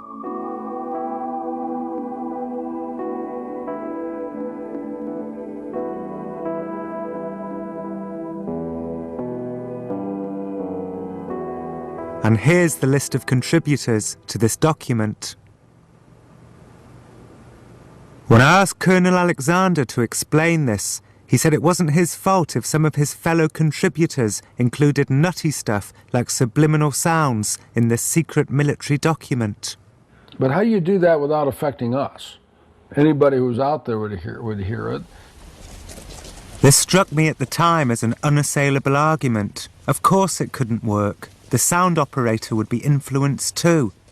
The thing is, I now realised, if subliminal messages had been used against Jamal, there was a clue in Jamal's account, a clue which suggested that the military had craftily solved this vexing problem. Here's the clue. Or you might like this. Have a listen to this. Put it in, then he left. You're definitely on the dark side. I don't think anybody went to that lengths of being able to set up that elaborate of a system without some ultimate scheme in mind. We don't experiment on each other, not in our culture. My conversation with Sid Heel took place just a few weeks before these photographs leaked out into the world. So is Abu Ghraib, like Waco, an experimental interrogation lab teeming with ideas? The Bush administration would have us believe that these are random acts of sadism, but this soldier, Lindy England, spoke to CBS television shortly after her arrest. What were you thinking when those photographs were taken? I was thinking it was kind of weird. I didn't really, want to be in any pictures. Lindy England says she was ordered to pose with the prisoners, and the people who did the ordering were none other than psyops. I was instructed by persons in higher rank to stand there, hold this leash, and look at the camera. And they took a picture for a psyop, told to stand there, give a thumbs up, smile, stand behind all the naked Iraqis in the pyramid, take a picture. Well, they were for psyop reasons, and the reasons worked. They'd come back and they'd look at the pictures and they'd state, well, that's a good tactic, keep it up. That's working, this is working. Keep doing it. Just getting what we need. We'd visited psyops in October 2003, the very same month that the Abu Ghraib photographs were taken. I looked back and found an interview with a psyop analyst called Dave. Dave was telling me about the leaflets psyops dropped in Iraq, and he was not involved with Abu Ghraib, but I wonder whether the same type of thinking was also behind the prison photographs. Maybe the photographs were psyop products designed to scare other prisoners. We think about what impact they will have from the perspective of Iraqis. How would an Iraqi react to this, not how an American would react to this. Sure. And then if the product doesn't do well that way, when we have boards and we go through it and we look at each product separately and how it matches the national themes and objectives, how it matches our SIOP themes, and whether we think it has potential for success. Then if it passes all our muster, then we'll produce it either here or forward, depending on the situation. It's not like selling Coke, because a lot of times what you're doing here is trying to sell someone something they might not want in their hearts, but know that they have to do in order to survive. So it causes ambiguity and problems. It's like selling someone vitamin D to drink, you know, or something they don't really want, but think they might need to survive. The musical torture inspired by Jim Channon seemed at odds with Jim's humanist and peace-loving 1st Earth Battalion manual. And when I first mentioned the Barney torture to Jim, his response was characteristically sweet-natured. He sighed and said how lovely children's music was. I'm actually quite pleased to hear that. If, as a function of lightening the environment and giving these people some comfort, they would more readily explain where their forces were positioned and shorten the war, damn good. I think Jim was imagining something more like a creche than a shipping container in the desert heat. So I persevered. I told him exactly how his ideas were being interpreted, but Jim seemed to be in denial, like a grandparent who wouldn't countenance the idea that his grandchildren would ever misbehave. But I guess if they played them the Sesame Street song once or twice, then that's lightening and comforting. But if they play it sort of 50,000 times in a row, that's more torturous. I'm not a psychologist. In the army, ideas float around like folklore, but then, when they become concrete, it seems that nobody will take responsibility for them. Like each of you, I'm sure, and like most Americans, I was stunned. It was a body blow. The army is supposed to have a logical chain of command, but if crazy ideas like mind control float around like folklore, nobody is accountable when they are put into practice, and so soldiers end up doing whatever they want. In next week's film, we see just how lethal these crazy ideas can get.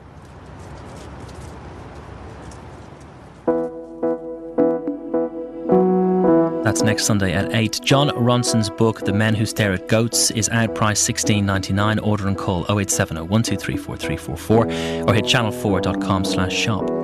Next tonight, the final of UK Music Hall of Fame. To make it even more special, Priscilla Presley is there to represent Elvis, Rita Marley to represent Bob. Live performances, glowing tributes, the lot.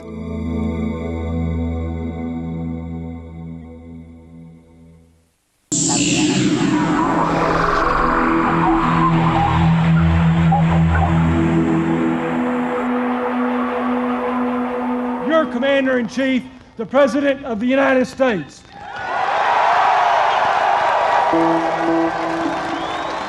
America sees itself as a no-nonsense place. Its solid values are instilled in its people by rational leaders. But what happens when the people discover that their leaders have crazy beliefs? There is an appetite for hocus-pocus inside the highest places in the US government and the army and the intelligence services. Sometimes special forces soldiers try and give themselves superhuman powers. We had a master sergeant that could stop the heart of a goat. What, just by looking at it? Just by wanting the goat's heart to stop. This series has so far been about paranormal experiments conducted secretly inside military bases in America and brought to life inside shipping containers in Iraq. But this film is about how deadly the crazy ideas can get when they leak out into the everyday world.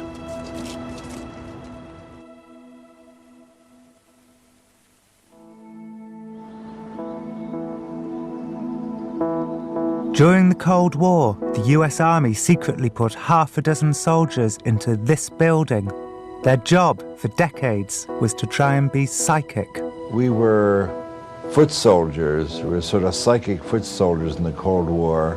We were the prostitutes of the intelligence community. Everybody wanted us under the cover of darkness. Came to us and said, can you give us some information here? We have nothing to go on. But no one wanted to deal with us in the light of day. No one. We were in condemned buildings. We went to property disposal to get our desks and our typewriters and stuff like that. We didn't exist. So how could we get supplies? But the nature of the job turned many of the secret psychic spies stir crazy. When you start looking at remote viewing, you're looking at producing information that violates space-time.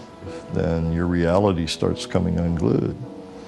And if you're not real stable, you know, there's no telling what you'll believe. And so the unit was closed down in 1995, and the psychic spies emerged into the strangest world of all, the private sector, where they became psychic spying teachers. This film tells the story of the terrible things that have happened since. Our story begins at a military psychic spying reunion convention at the Doubletree Hotel in Austin, Texas in 2002. Will you bend for me tonight? It says yes, okay? You'll find that on some of these it says no. If it says no, don't spend the evening trying to bend that spoon. It's not going to work. Okay? The spoon can be more hard-headed than you can. I thought I was here to tell a history story about Cold War paranormal experiments, but it turns out that this is no longer a history story. The psychic spies are back and fighting the war on terror. When President Bush said for all of his agents to think outside the box, what actually filtered down was that the government will not use these sources, but the individual agents are now free to use them privately.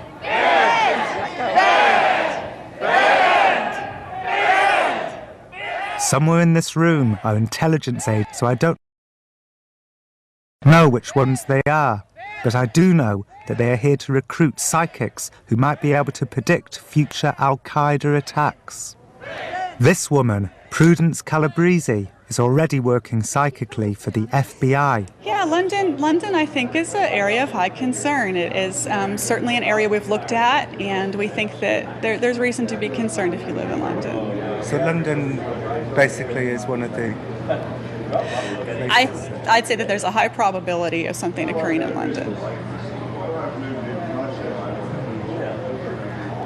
When? What month? What time? Yeah, what time? 2:30 in the morning. Yeah, really, it's just we're not at liberty to give any more information other than what we've given so far on this publicly schedule. But Prudence wasn't in the military psychic unit, but she's invited to the reunion convention anyway. She's a leading civilian psychic from San Diego. A week after 9/11, the FBI phoned her. They wanted her prophecies, and she FedExed back, London. But you're sure you're right? we have never been wrong. We know the location, like what sector we'll say. Like a landmark? Yeah. Kind of Houses of Parliament type landmark. I'm not going to tell you.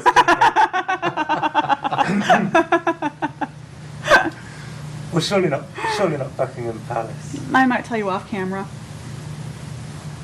Oh, yeah. Prudence said she'd think about telling me what parts of London I should avoid during the next 18 months. Then, when I got back downstairs, this man took me urgently to one side. He said he was alarmed to see me talking to Prudence. He's a former military psychic called Paul Smith, and he says the FBI are nuts to want Prudence on board.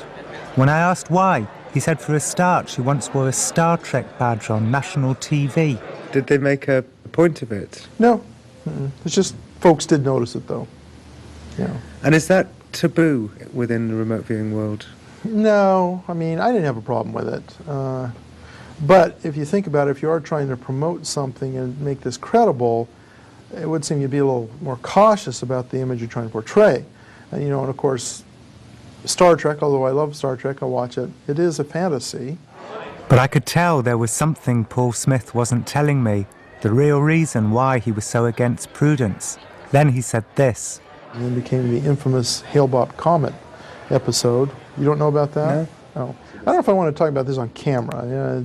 I have an interest of, keeping harmony in the field, and she does have a bit of a checkered past in remote viewing. Paul Smith wouldn't say any more about the infamous Hale-Bopp comet episode. So once the convention was over, I drove to Prudence's house in the hope that she'd tell me. I had many questions, but my emails kept bouncing back, so I decided just to turn up. What was Prudence's checkered past? What terrible thing was about to happen in London? And how did a civilian like Prudence get mixed up in this military supernatural world? Hi, we're looking for Prudence. Prudence! Hi. It's John. We met in Austin, Texas. I was filming you and you did the remote view. Do you remember? I do remember, yeah. Can we come in? Well, right now is not really a good time because, can you come back tomorrow? Is it at all possible? Yeah, that's fine. Tomorrow morning. Yeah, tomorrow morning would be fine.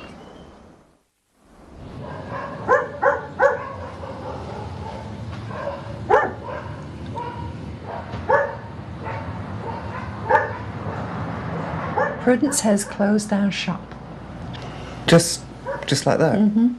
It's an enigma. We really don't know. Nobody really knows why. There's speculation. What's the speculation? Is this on camera? Well, yeah, only because when we were with Prudence in Austin, yes, she said she couldn't think of doing anything with her life except for remote viewing, and then suddenly her website's just vanished. Yes. I think she got spooked. I think something scared her. I think some government group, scared her some way. We really don't know. It is mysterious, It is very strange, yes. Psychic spying seems so benign, a funny story. Could this funny story be part of something darker? Is Prudence there? Okay, I know you're out of the field. I just wish I could understand what happened. Okay. Right. Hang up on me. Prudence has a team of 14 remote viewers. None of them would talk to me. They all seemed scared. Whatever happened, there were 14 very freaked out people in Carlsbad, San Diego. I'm retired from the RV field. I am a private person and I wish to be left alone. Please leave me alone. So what changed since Austin? Well, I wish I could tell you more, but I can't. Here's what Prue wanted me to tell you. She wanted me to tell you that there actually is a very big story, and she said that she will contact you first. The story will relate to what you are most interested in.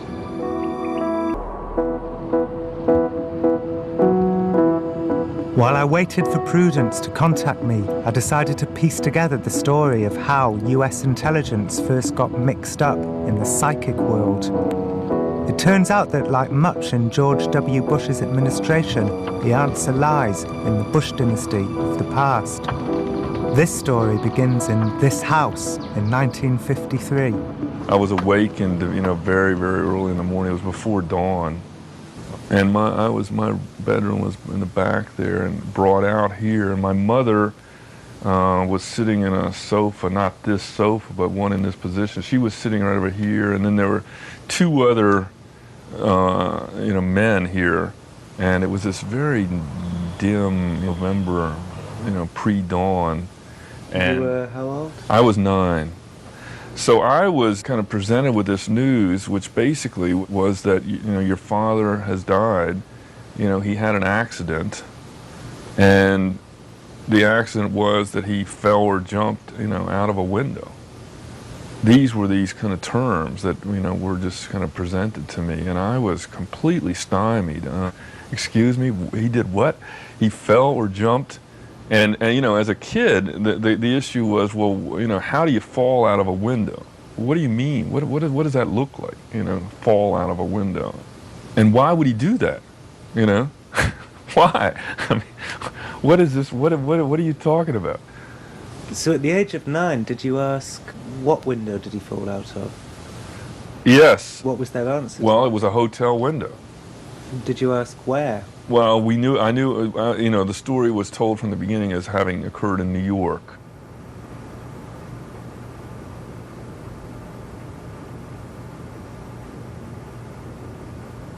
For 21 years, all the Olsons had to go on was this vague, confusing explanation of a fall or a jump. And then, in 1974, the whole thing exploded. I shall resign the presidency effective at noon tomorrow. After Nixon resigned office, the government began a public house clearing of the CIA to root out abuses in the agency. The CIA was forced to release classified documents. One of them was so bizarre and lurid and unexpected, it enthralled the American people. The Rockefeller Commission's investigation of the CIA disclosed that the agency had conducted drug tests on unsuspecting participants, and one of them subsequently committed suicide. It was amazing, yeah, it was amazing. It was truly amazing. An Army scientist, that was the label. Army scientist was drugged in 1953 with LSD. By the CIA? By the CIA, reacted badly, taken for medical attention to New York, but unfortunately, jumped out the window. And then you go, drugs? LSD? What? I mean, it was this amazing combination of enlightenment and befuddlement at the same time, both about, why are drugs now involved in this, but also, is this my father? And at the same time, knowing it has to be my father. How many scientists were jumping out of windows in New York in 1953? Apparently unbeknown to Olson, the CIA had dropped some LSD into his after-dinner liqueur. The CIA told Eric that his father's Cointreau had been spiked with LSD by a CIA operative called Sidney Gottlieb during an office camping trip in this cabin in rural Maryland. Do you have any regrets about the project? Don't want to talk about it, really. Why not? I just don't want to talk about it. It's a right that you have and that I have. I've gone on to other parts of my life. That's in my past, and that's where it's going to stay. Gottlieb was in charge of the program MK Ultra, that experimental program of the effect of hallucinogenic drugs on a captured intelligence officer, a captured Air Force flyer, somebody who, they're all influenced by Manchurian Candidate. Shoot Bobby Raymond through the forehead. Yes, ma'am. The film gave the CIA the idea that a soldier's mind could be controlled so he'd act against his own free will. Sidney Gottlieb said he wanted to test LSD on different types of American to see if he could create a brainwashed assassin. It seems to me that responsibility goes up the chain of command because he was doing it for an intelligence purpose. Gottlieb was working under the orders of a close friend of the Bushes, once the Bush family lawyer, the director of the CIA, Allen Dulles. Early on, Allen Dulles pretty much decided that the CIA really has to be authorized to do whatever it takes, in any field. He gives a talk in early '53 where he says, mind warfare is the great battlefield of the Cold War, and we have to do whatever it takes to win this. Dulles was the first person in the American intelligence arena that believed that one of the roles of an intelligence service is not unlike a great university. You had to be a center that pulled in information from all quarters, including, presumably, the unconventional.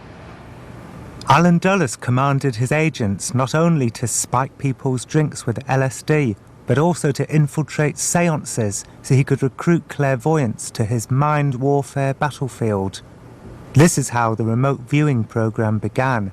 It was funded with leftover MKUltra money. The people who had been supporting us at the CIA were also involved in MKUltra and other unsavory things. Sid Gottlieb was our very first administrator at the CIA. Charming, avuncular, kind of senior scientists of the Mengele School of Science. In the 1970s, the intelligence services realized that they didn't need to infiltrate seances because they had a great psychic in their midst, this man. The people who are acknowledged to be great, of course, are Joe McMoneagle, his name is always mentioned when it comes to remote viewing successes. What does the trigger mechanism on the Chinese nuclear weapon look like?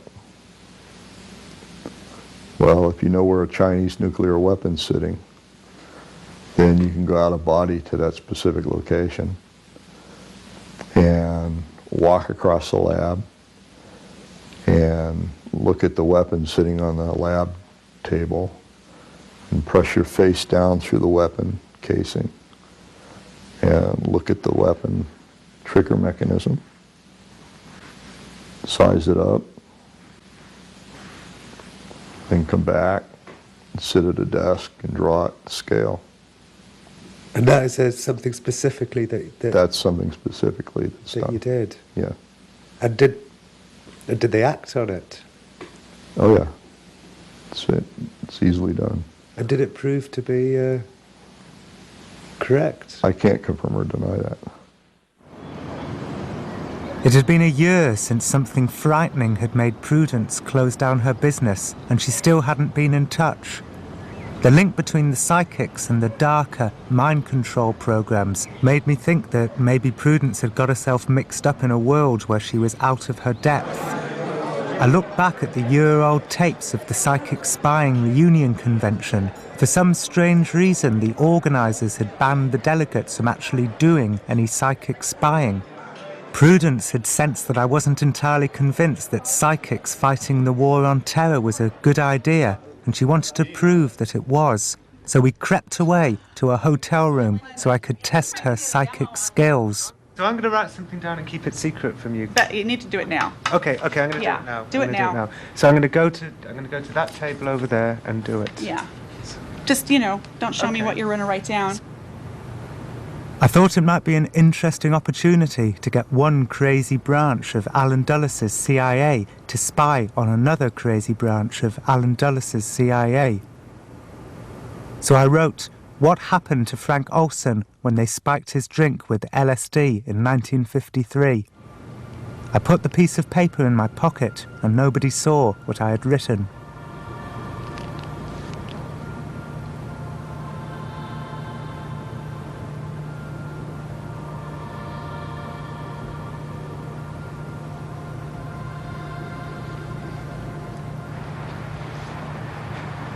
Okay, I focused on one of the people. He has a headache or something, a lot of head pain. It doesn't stop hurting, something feels swollen to him, his head feels like it will explode. He's really uncomfortable, but he keeps walking like a zombie or something. Anyway, just feels really weird, zombie-like, his head just hurts.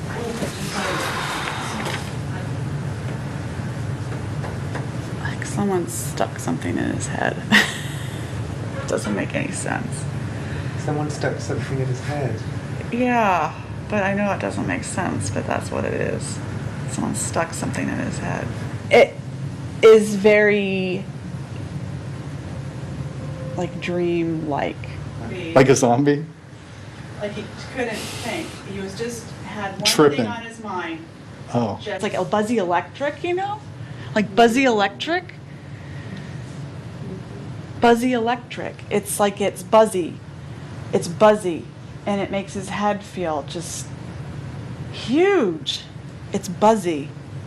Can you draw It feels dreamy and spacey too, doesn't it? Totally dreamy and spacey, like a zombie. Yeah. Totally like a zombie. Only has bits and pieces of memory of this, getting in his head. Why'd they put something in his head? And there's something really brown about him. I was extremely impressed. I hadn't mentioned his name. I hadn't mentioned LSD. I'd said nothing. Is it time for me to tell you? Yeah. Olson. Olson? Great. He's the guy who jumped out the window. Is that in the American history that occurred? This was a CIA thing. Yeah, it's a CIA thing. I never heard of this. That's when the CIA was like, No wonder he was like a zombie and totally tripping out. totally And he was tripping out. Because he didn't know. And everything, every time I'd look through his eyes, everything was brown to me. It was really freaky. We didn't get a submarine underwater. And by the time Didn't get it a was plate in of his head, fresh it was just clean chemical. dried tomatoes or anything like That's right. You got a dead guy and something that stuck in his head and made him a zombie. But I'm glad it worked. I thought your obsession It always was works. fabulous. I thought your obsession was fabulous. It was an extremely impressive psychic vision of a bad LSD trip, but there was just one thing. The man who lives in this house was Frank Olson's closest friend from the CIA days. Did you see him after he'd been given the LSD? Yes, we joked about it to some extent. What did he say? Well, he just said, you know, they're trying to find out what kind of a guy I am and whether or not I'm giving secrets away. So you were joking about it. Did he say... He joked about it because he didn't react to LSD.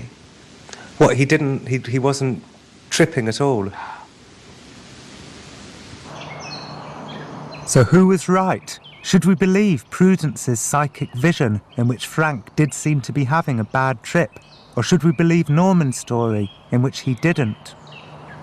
Had Prudence somehow, weirdly, been remote viewing the myth of Frank Olson and not the reality? So did he say, you'll never guess what they did? They put LSD in my drink? Yes, he told me. How did he say it? Was he laughing about it? Yeah.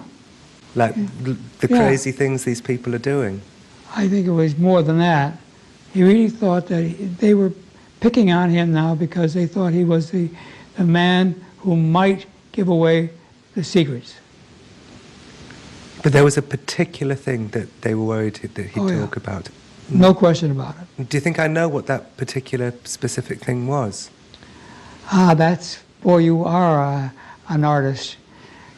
That's a beautiful way of trying to get something from me that I don't want to talk about. The answer is I don't want to say anything. If Norman was right and Frank didn't have a bad trip, then why did he jump out of a window a week later? What was the secret that Norman wouldn't tell me? Any second thoughts this morning? No. No? I keep waiting for you to change your mind. These are the questions that have been haunting Frank's son, Eric, for the past 50 years. A few years ago, Eric had his father's body exhumed. The amazing part of this, I gotta tell you, I saw Daddy, I saw him. He was very well preserved in the sense that the body seemed really intact, first of all. You could see that the legs had been broken. And the color of everything was a kind of brownish, kind of leathery color. The autopsy revealed that Frank Olson had been hit on the head with something like the butt of a gun before he went out of the window. He certainly did not jump out the window, and God knows he didn't fall out. So what do you think did happen in that room? I think it's quite clear that he was thrown out the window. One day, Eric was looking at old home movies of his father. He found another reel that he hadn't seen before, that his father had shot in the summer before his death. Eric never knew why his father had gone to Europe with some fellow CIA men, but now he does know. Didn't he come back from Europe looking very upset? Yeah, we talked about a week, 10 days after he came back. And I asked him, I said, what happened to you, Frank? You seem awfully upset. And he said, I don't want to go on further than that because it devolves certain things which I don't think I'd like to talk about. But Eric has had more luck with his father's old friend. Norman told Eric everything. That's my father right there. That was him. Yeah, that's him. In comparison with these other guys from the CIA, he just has an open face. I mean, basically, this is a story about a guy who was pretty, had a kind of simple moral code, a kind of naive view of the world. Just got way beyond his. I mean, he wasn't fundamentally a military guy, and he certainly wasn't somebody who could be involved in terminal interrogations. And I think he went through basically a moral crisis. But he was in too deep, and they couldn't let him out. My father's colleague recently told me that this was what my father had gotten involved with in many trips to Germany, these interrogations in which people died. They were put, as my father's colleague put it, they didn't care whether people came out of this or not. So they might survive, they might not, or they might be put to death, at the end. How were people dying when being interrogated? Well, because the methods were so extreme.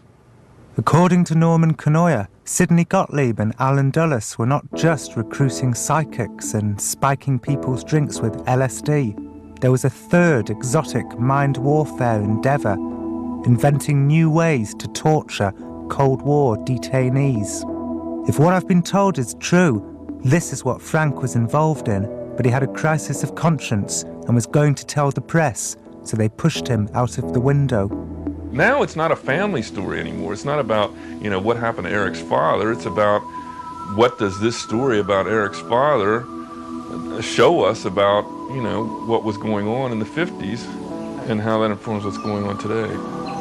Think of how much could have been different if he was alive to tell any of this. The whole history of a lot of things would be different. And you can see a lot of that just in his face, actually. It's fascinating. Because most of these others have very tight, closed faces, and he doesn't. I wondered, had Prudence gone to ground for similar reasons? Was she, like Frank Olson, a naive foot soldier talking to the press, getting out of her depth? A year after Prudence closed down her business, she called. She said she was ready to tell me what had happened. She said there was a terrible story from her past that would explain everything. She said the story begins in 1995, before the world knew that the military psychic spies even existed. Prudence was living in Atlanta then, designing websites. She turned on the TV one night, and this was how it all began. A military man was on the screen. And did he say he was like a real-life Obi-Wan Kenobi? That's exactly the words he used. He said that he was a real-life Obi-Wan Kenobi. Working for the US military. Working for the US military. And until that moment, nobody knew that these people even existed. Yeah, before this time, it had been completely kept secret. The military man on TV revealed for the first time that the army had psychic spies and that they could shoot anywhere in space and time. He said they knew where terrorists were hiding, and they knew that the Loch Ness Monster was actually a dinosaur's ghost. He was one of the leaders of the unit, according to his story, and he just didn't look like what you would expect. He looked like a normal person. He didn't look like he had super secret powers. So What did he look like? He was short and scrawny, and he had this kind of crazy hairdo from the 70s and this mustache. And what was his name? His name was Ed Dames. I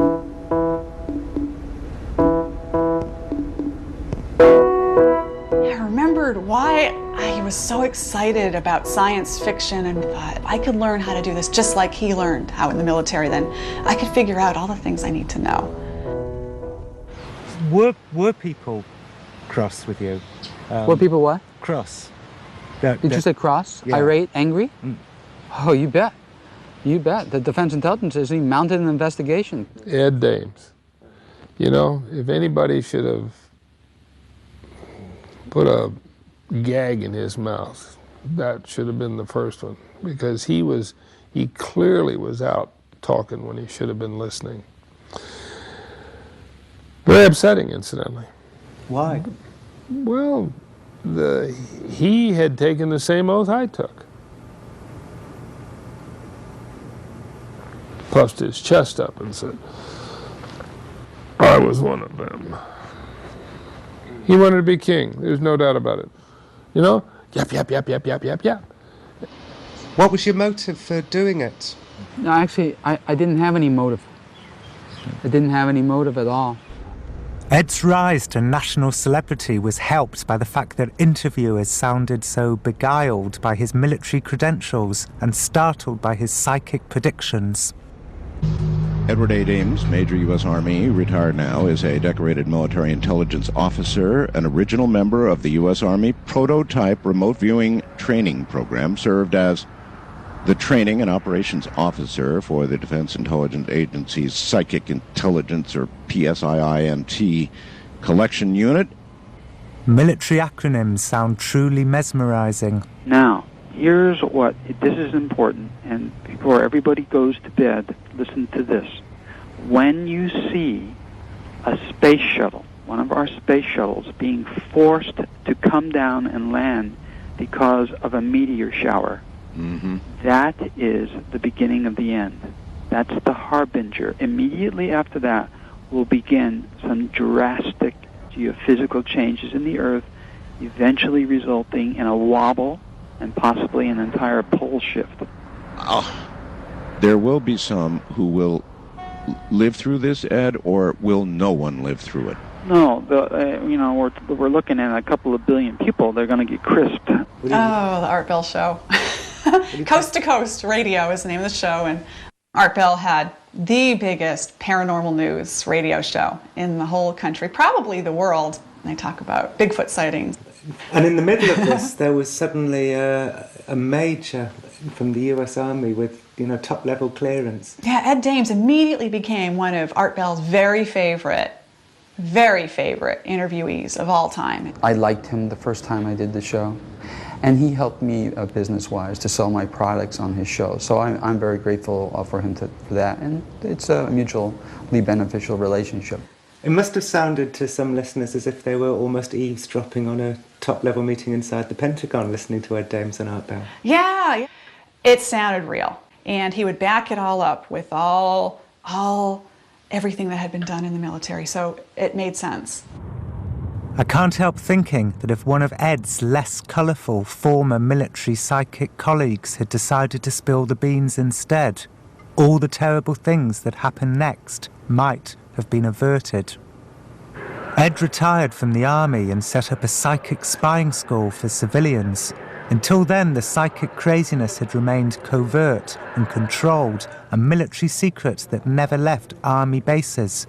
Now it was out in the private sector, and it was spreading uncontrolled across America.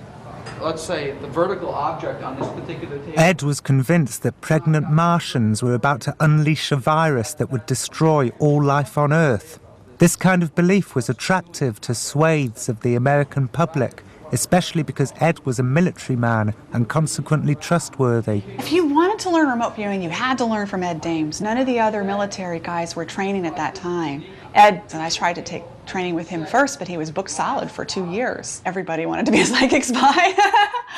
And so Courtney Brown started training in Atlanta, and I was in Atlanta, so it just was amazing to me. I was in the same city where you could get the only other training in remote viewing, and so I signed up right away.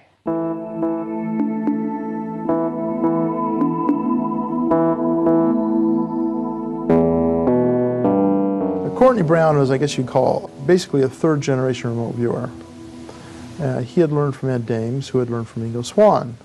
But when you take a videotape and you record it, and then you copy it, and then you copy the copy, and then copy the copy, you tend to get some additional things in the picture, right? I met Courtney Brown at a conference in Atlanta, and he approached me and was intensely interested in remote viewing and became one of my first commercial students in a week-long course, upon which he formed his own institute and began teaching himself. Courtney Brown's credentials were impressive. He may not have been a top-level military spy like his mentor, Ed Dames, but he was a university lecturer in political science. He and Prudence became best friends and psychic partners, remote viewing aliens at their own training school called the Farsight Institute. I mean, we looked at so many alien things that it became a way of life at the Farsight Institute. We loved alien things. I still love alien things to this day. And no matter what we began to look at, we began to find aliens there. And who's to say that they aren't? In the autumn of 1996, Prudence and Courtney were sent this photograph of the Hale-Bopp comet. It was taken by an amateur astronomer friend of Prudence called Chuck Schrammek. There seemed to be a strange glitch in the photograph, and Chuck thought it might be interesting for Prudence and Courtney to psychically spy the glitch. And so we remote viewed it and found that it was artificial, that it wasn't a double nucleus, it wasn't a mistake on his camera, it was an actual object, and it was alien in origin. And so we were so excited. Courtney got on Art Bell right away and started telling the world about this that we had seen. Well, Professor, what the hell is that? I am willing to tell you. Tell me. Now, the information I'm going to give you is so far-reaching, so incredible, that you're going to be saying, how could this be? I'm a professor. The people here that work with me, many of them, have PhDs. This object is approximately four times, the size of the planet Earth, and it's headed our way. It has tunnels in it, and it is apparently moving in artificial means. It's under control. It's sending us a message. It's trying to get us a message right now. Is that correct? That's exactly correct. Courtney Brown told Art Bell's listeners that the object in the tail of the Hale-Bopp comet was like the monolith from 2001. Art Bell's listeners had gone crazy for Ed Dames, but these ideas were even more entrancing for them. There are more of them coming, my lord. What? My lord. There are more of these coming? Apparently. This is not a fake War of the Worlds broadcast. And I'm not sure what it is right now. And so I want to caution you all that we're dealing with breaking news. And so please bear with us. I want to do this as responsibly as I can here in a moment. This is not a fake War of the Worlds broadcast. Art, this one is real. Doctor, hold it right there. We'll be right back to you. Somehow I always felt I would be on hand for this. You're listening to the CBC Radio Network. Art Bell's website crashed with the volume of traffic, the number of listeners trying to log on so they could view Chuck Schrammeck's photograph. It had only been a year since Ed Dames revealed the secrets of the military psychic spying unit, and now, as a result, Art Bell's 18 million listeners were preparing themselves for a full-on Martian attack. I guess this is what happens when the American people discover that their leaders are not rational. Irrationality sweeps through the land, and now all hell was about to break loose. In the days after Courtney Brown told Art Bell's listeners that the Hale-Bopp comet had an alien spaceship in its tail, Prudence and Courtney were inundated with emails. One stood out as being particularly strange. Just somebody saying, could this companion raise us to the level above human? Could this, take us where we want to go? And they got the standard, thank you for your interest in Farsight Institute. Here's our upcoming class schedule. We're so excited we don't know what to do because we're about to re-enter the level above human. The Heaven's Gate cult in San Diego were Art Bell fans. They'd been wondering how to enter the level above human for years, but didn't know how to do it. As they listened to the Art Bell show that night, it all made sense to them. Now, if you would hold your patch, maybe we can zoom in on the patch. Great. There we go. See, it says Heaven's Gate awaiting. And that's exactly what that means to us. We've been away, and now we're going back. On the night that the Hale-Bopp comet drew close enough to Earth to be seen with the naked eye, Prudence stood on a balcony of a Holiday Inn in Atlanta, and she saw that there was no spaceship in its tail. I was just staring at it. It was so beautiful. And I was just getting ready for the class, just wondering, what was all that Hale-Bopp stuff about anyway? Trying to figure it out. We were trying to figure out where the companion object came into view, wasn't there. And then one of the other teachers in this class came running up the stairs with the newspaper that had just come out, and it was huge headlines, full pictures everywhere about the Heaven's Gate cult group in Rancho Santa Fe. And they showed pictures of the leader and pictures of all these people that had just killed themselves because they believed they were going to join the companion object to the comet.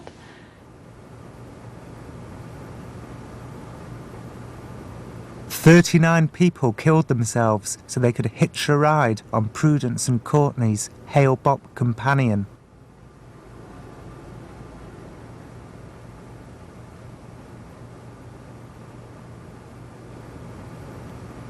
It was awful. It was very sad. I just felt so terrible. All these people. It's very emotional, and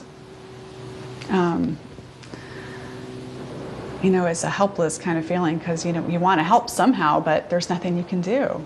It's a stressful thing to talk about. I'm not really sure what to say. I don't know what to ask. Yeah, it was awful.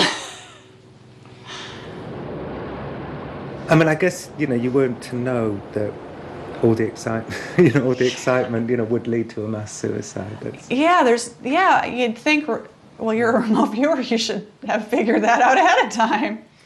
I wondered if I was going to survive as a business entity after I heard Court, and it's... After you heard Courtney Bell?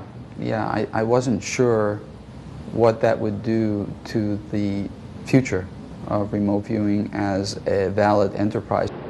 Prudence's psychic spying business suffered quite a blow as a result of the mass suicides, but needs must, and post 9/11 she was back in business, predicting future terrorist attacks for the FBI.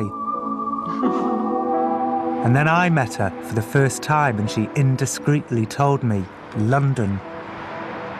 Well, surely not Buckingham Palace. I might tell you off camera. Now, Prudence tells me, London Zoo is about to be hit by a dirty bomb so powerful it will knock over the nearby BT Tower. Prudence says she knows this because when she and her team psychically spied the impending dirty bomb, they could feel the pain of the elephants. The elephants were screaming in agony, Prudence says. It was a frightening thing to hear, and I continued to be frightened for a few months until I discovered the following information.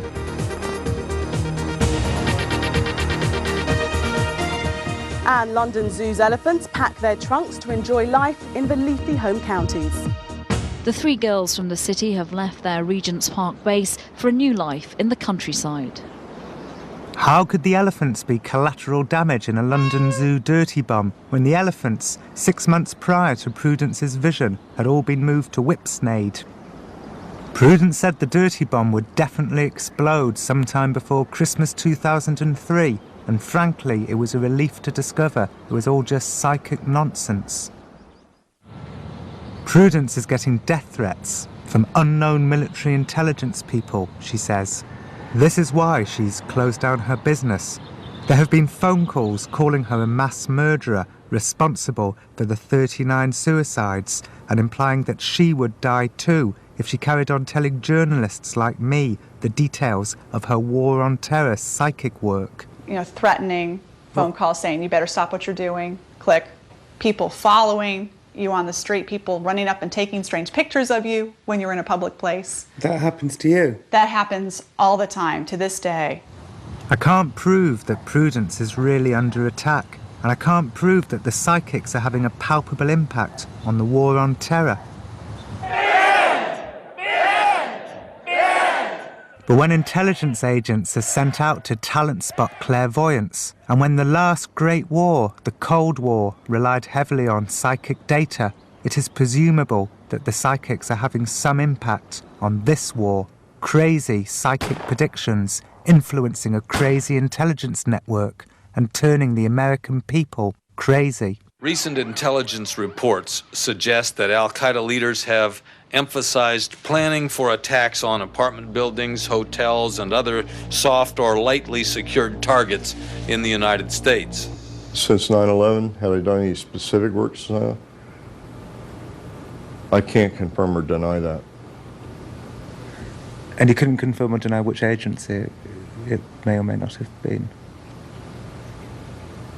Okay. I am inclined to believe that Prudence is receiving death threats from intelligence people involved in classified paranormal pursuits. These supernatural endeavours may be funny to us, but they aren't funny to them.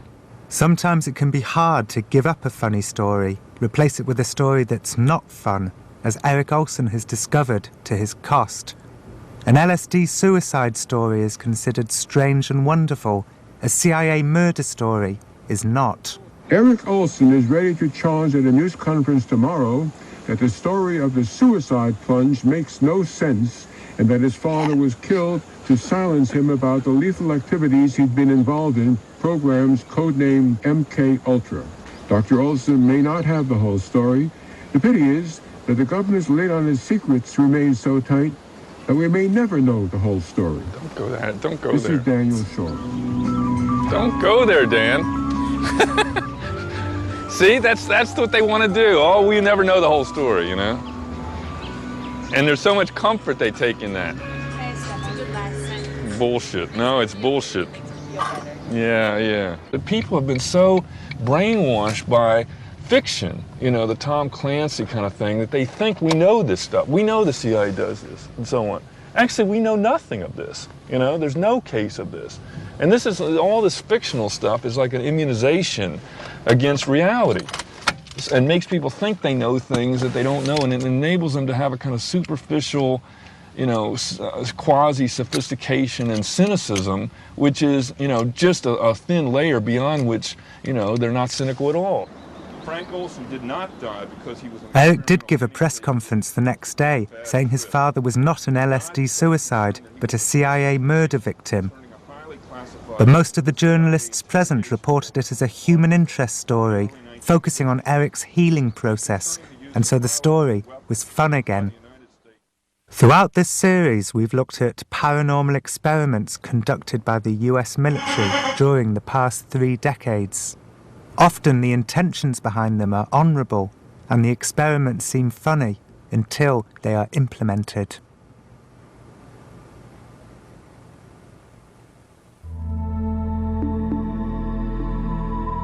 Well, Jon Ronson is about to take part in a live web chat at channel4.com/talk, and his book to accompany the series, The Men Who Stare at Goats, is available in shops now, priced $16.99. Coming up, Hugh Grant is late for a very important date, the first of many, in 4 weddings and a funeral.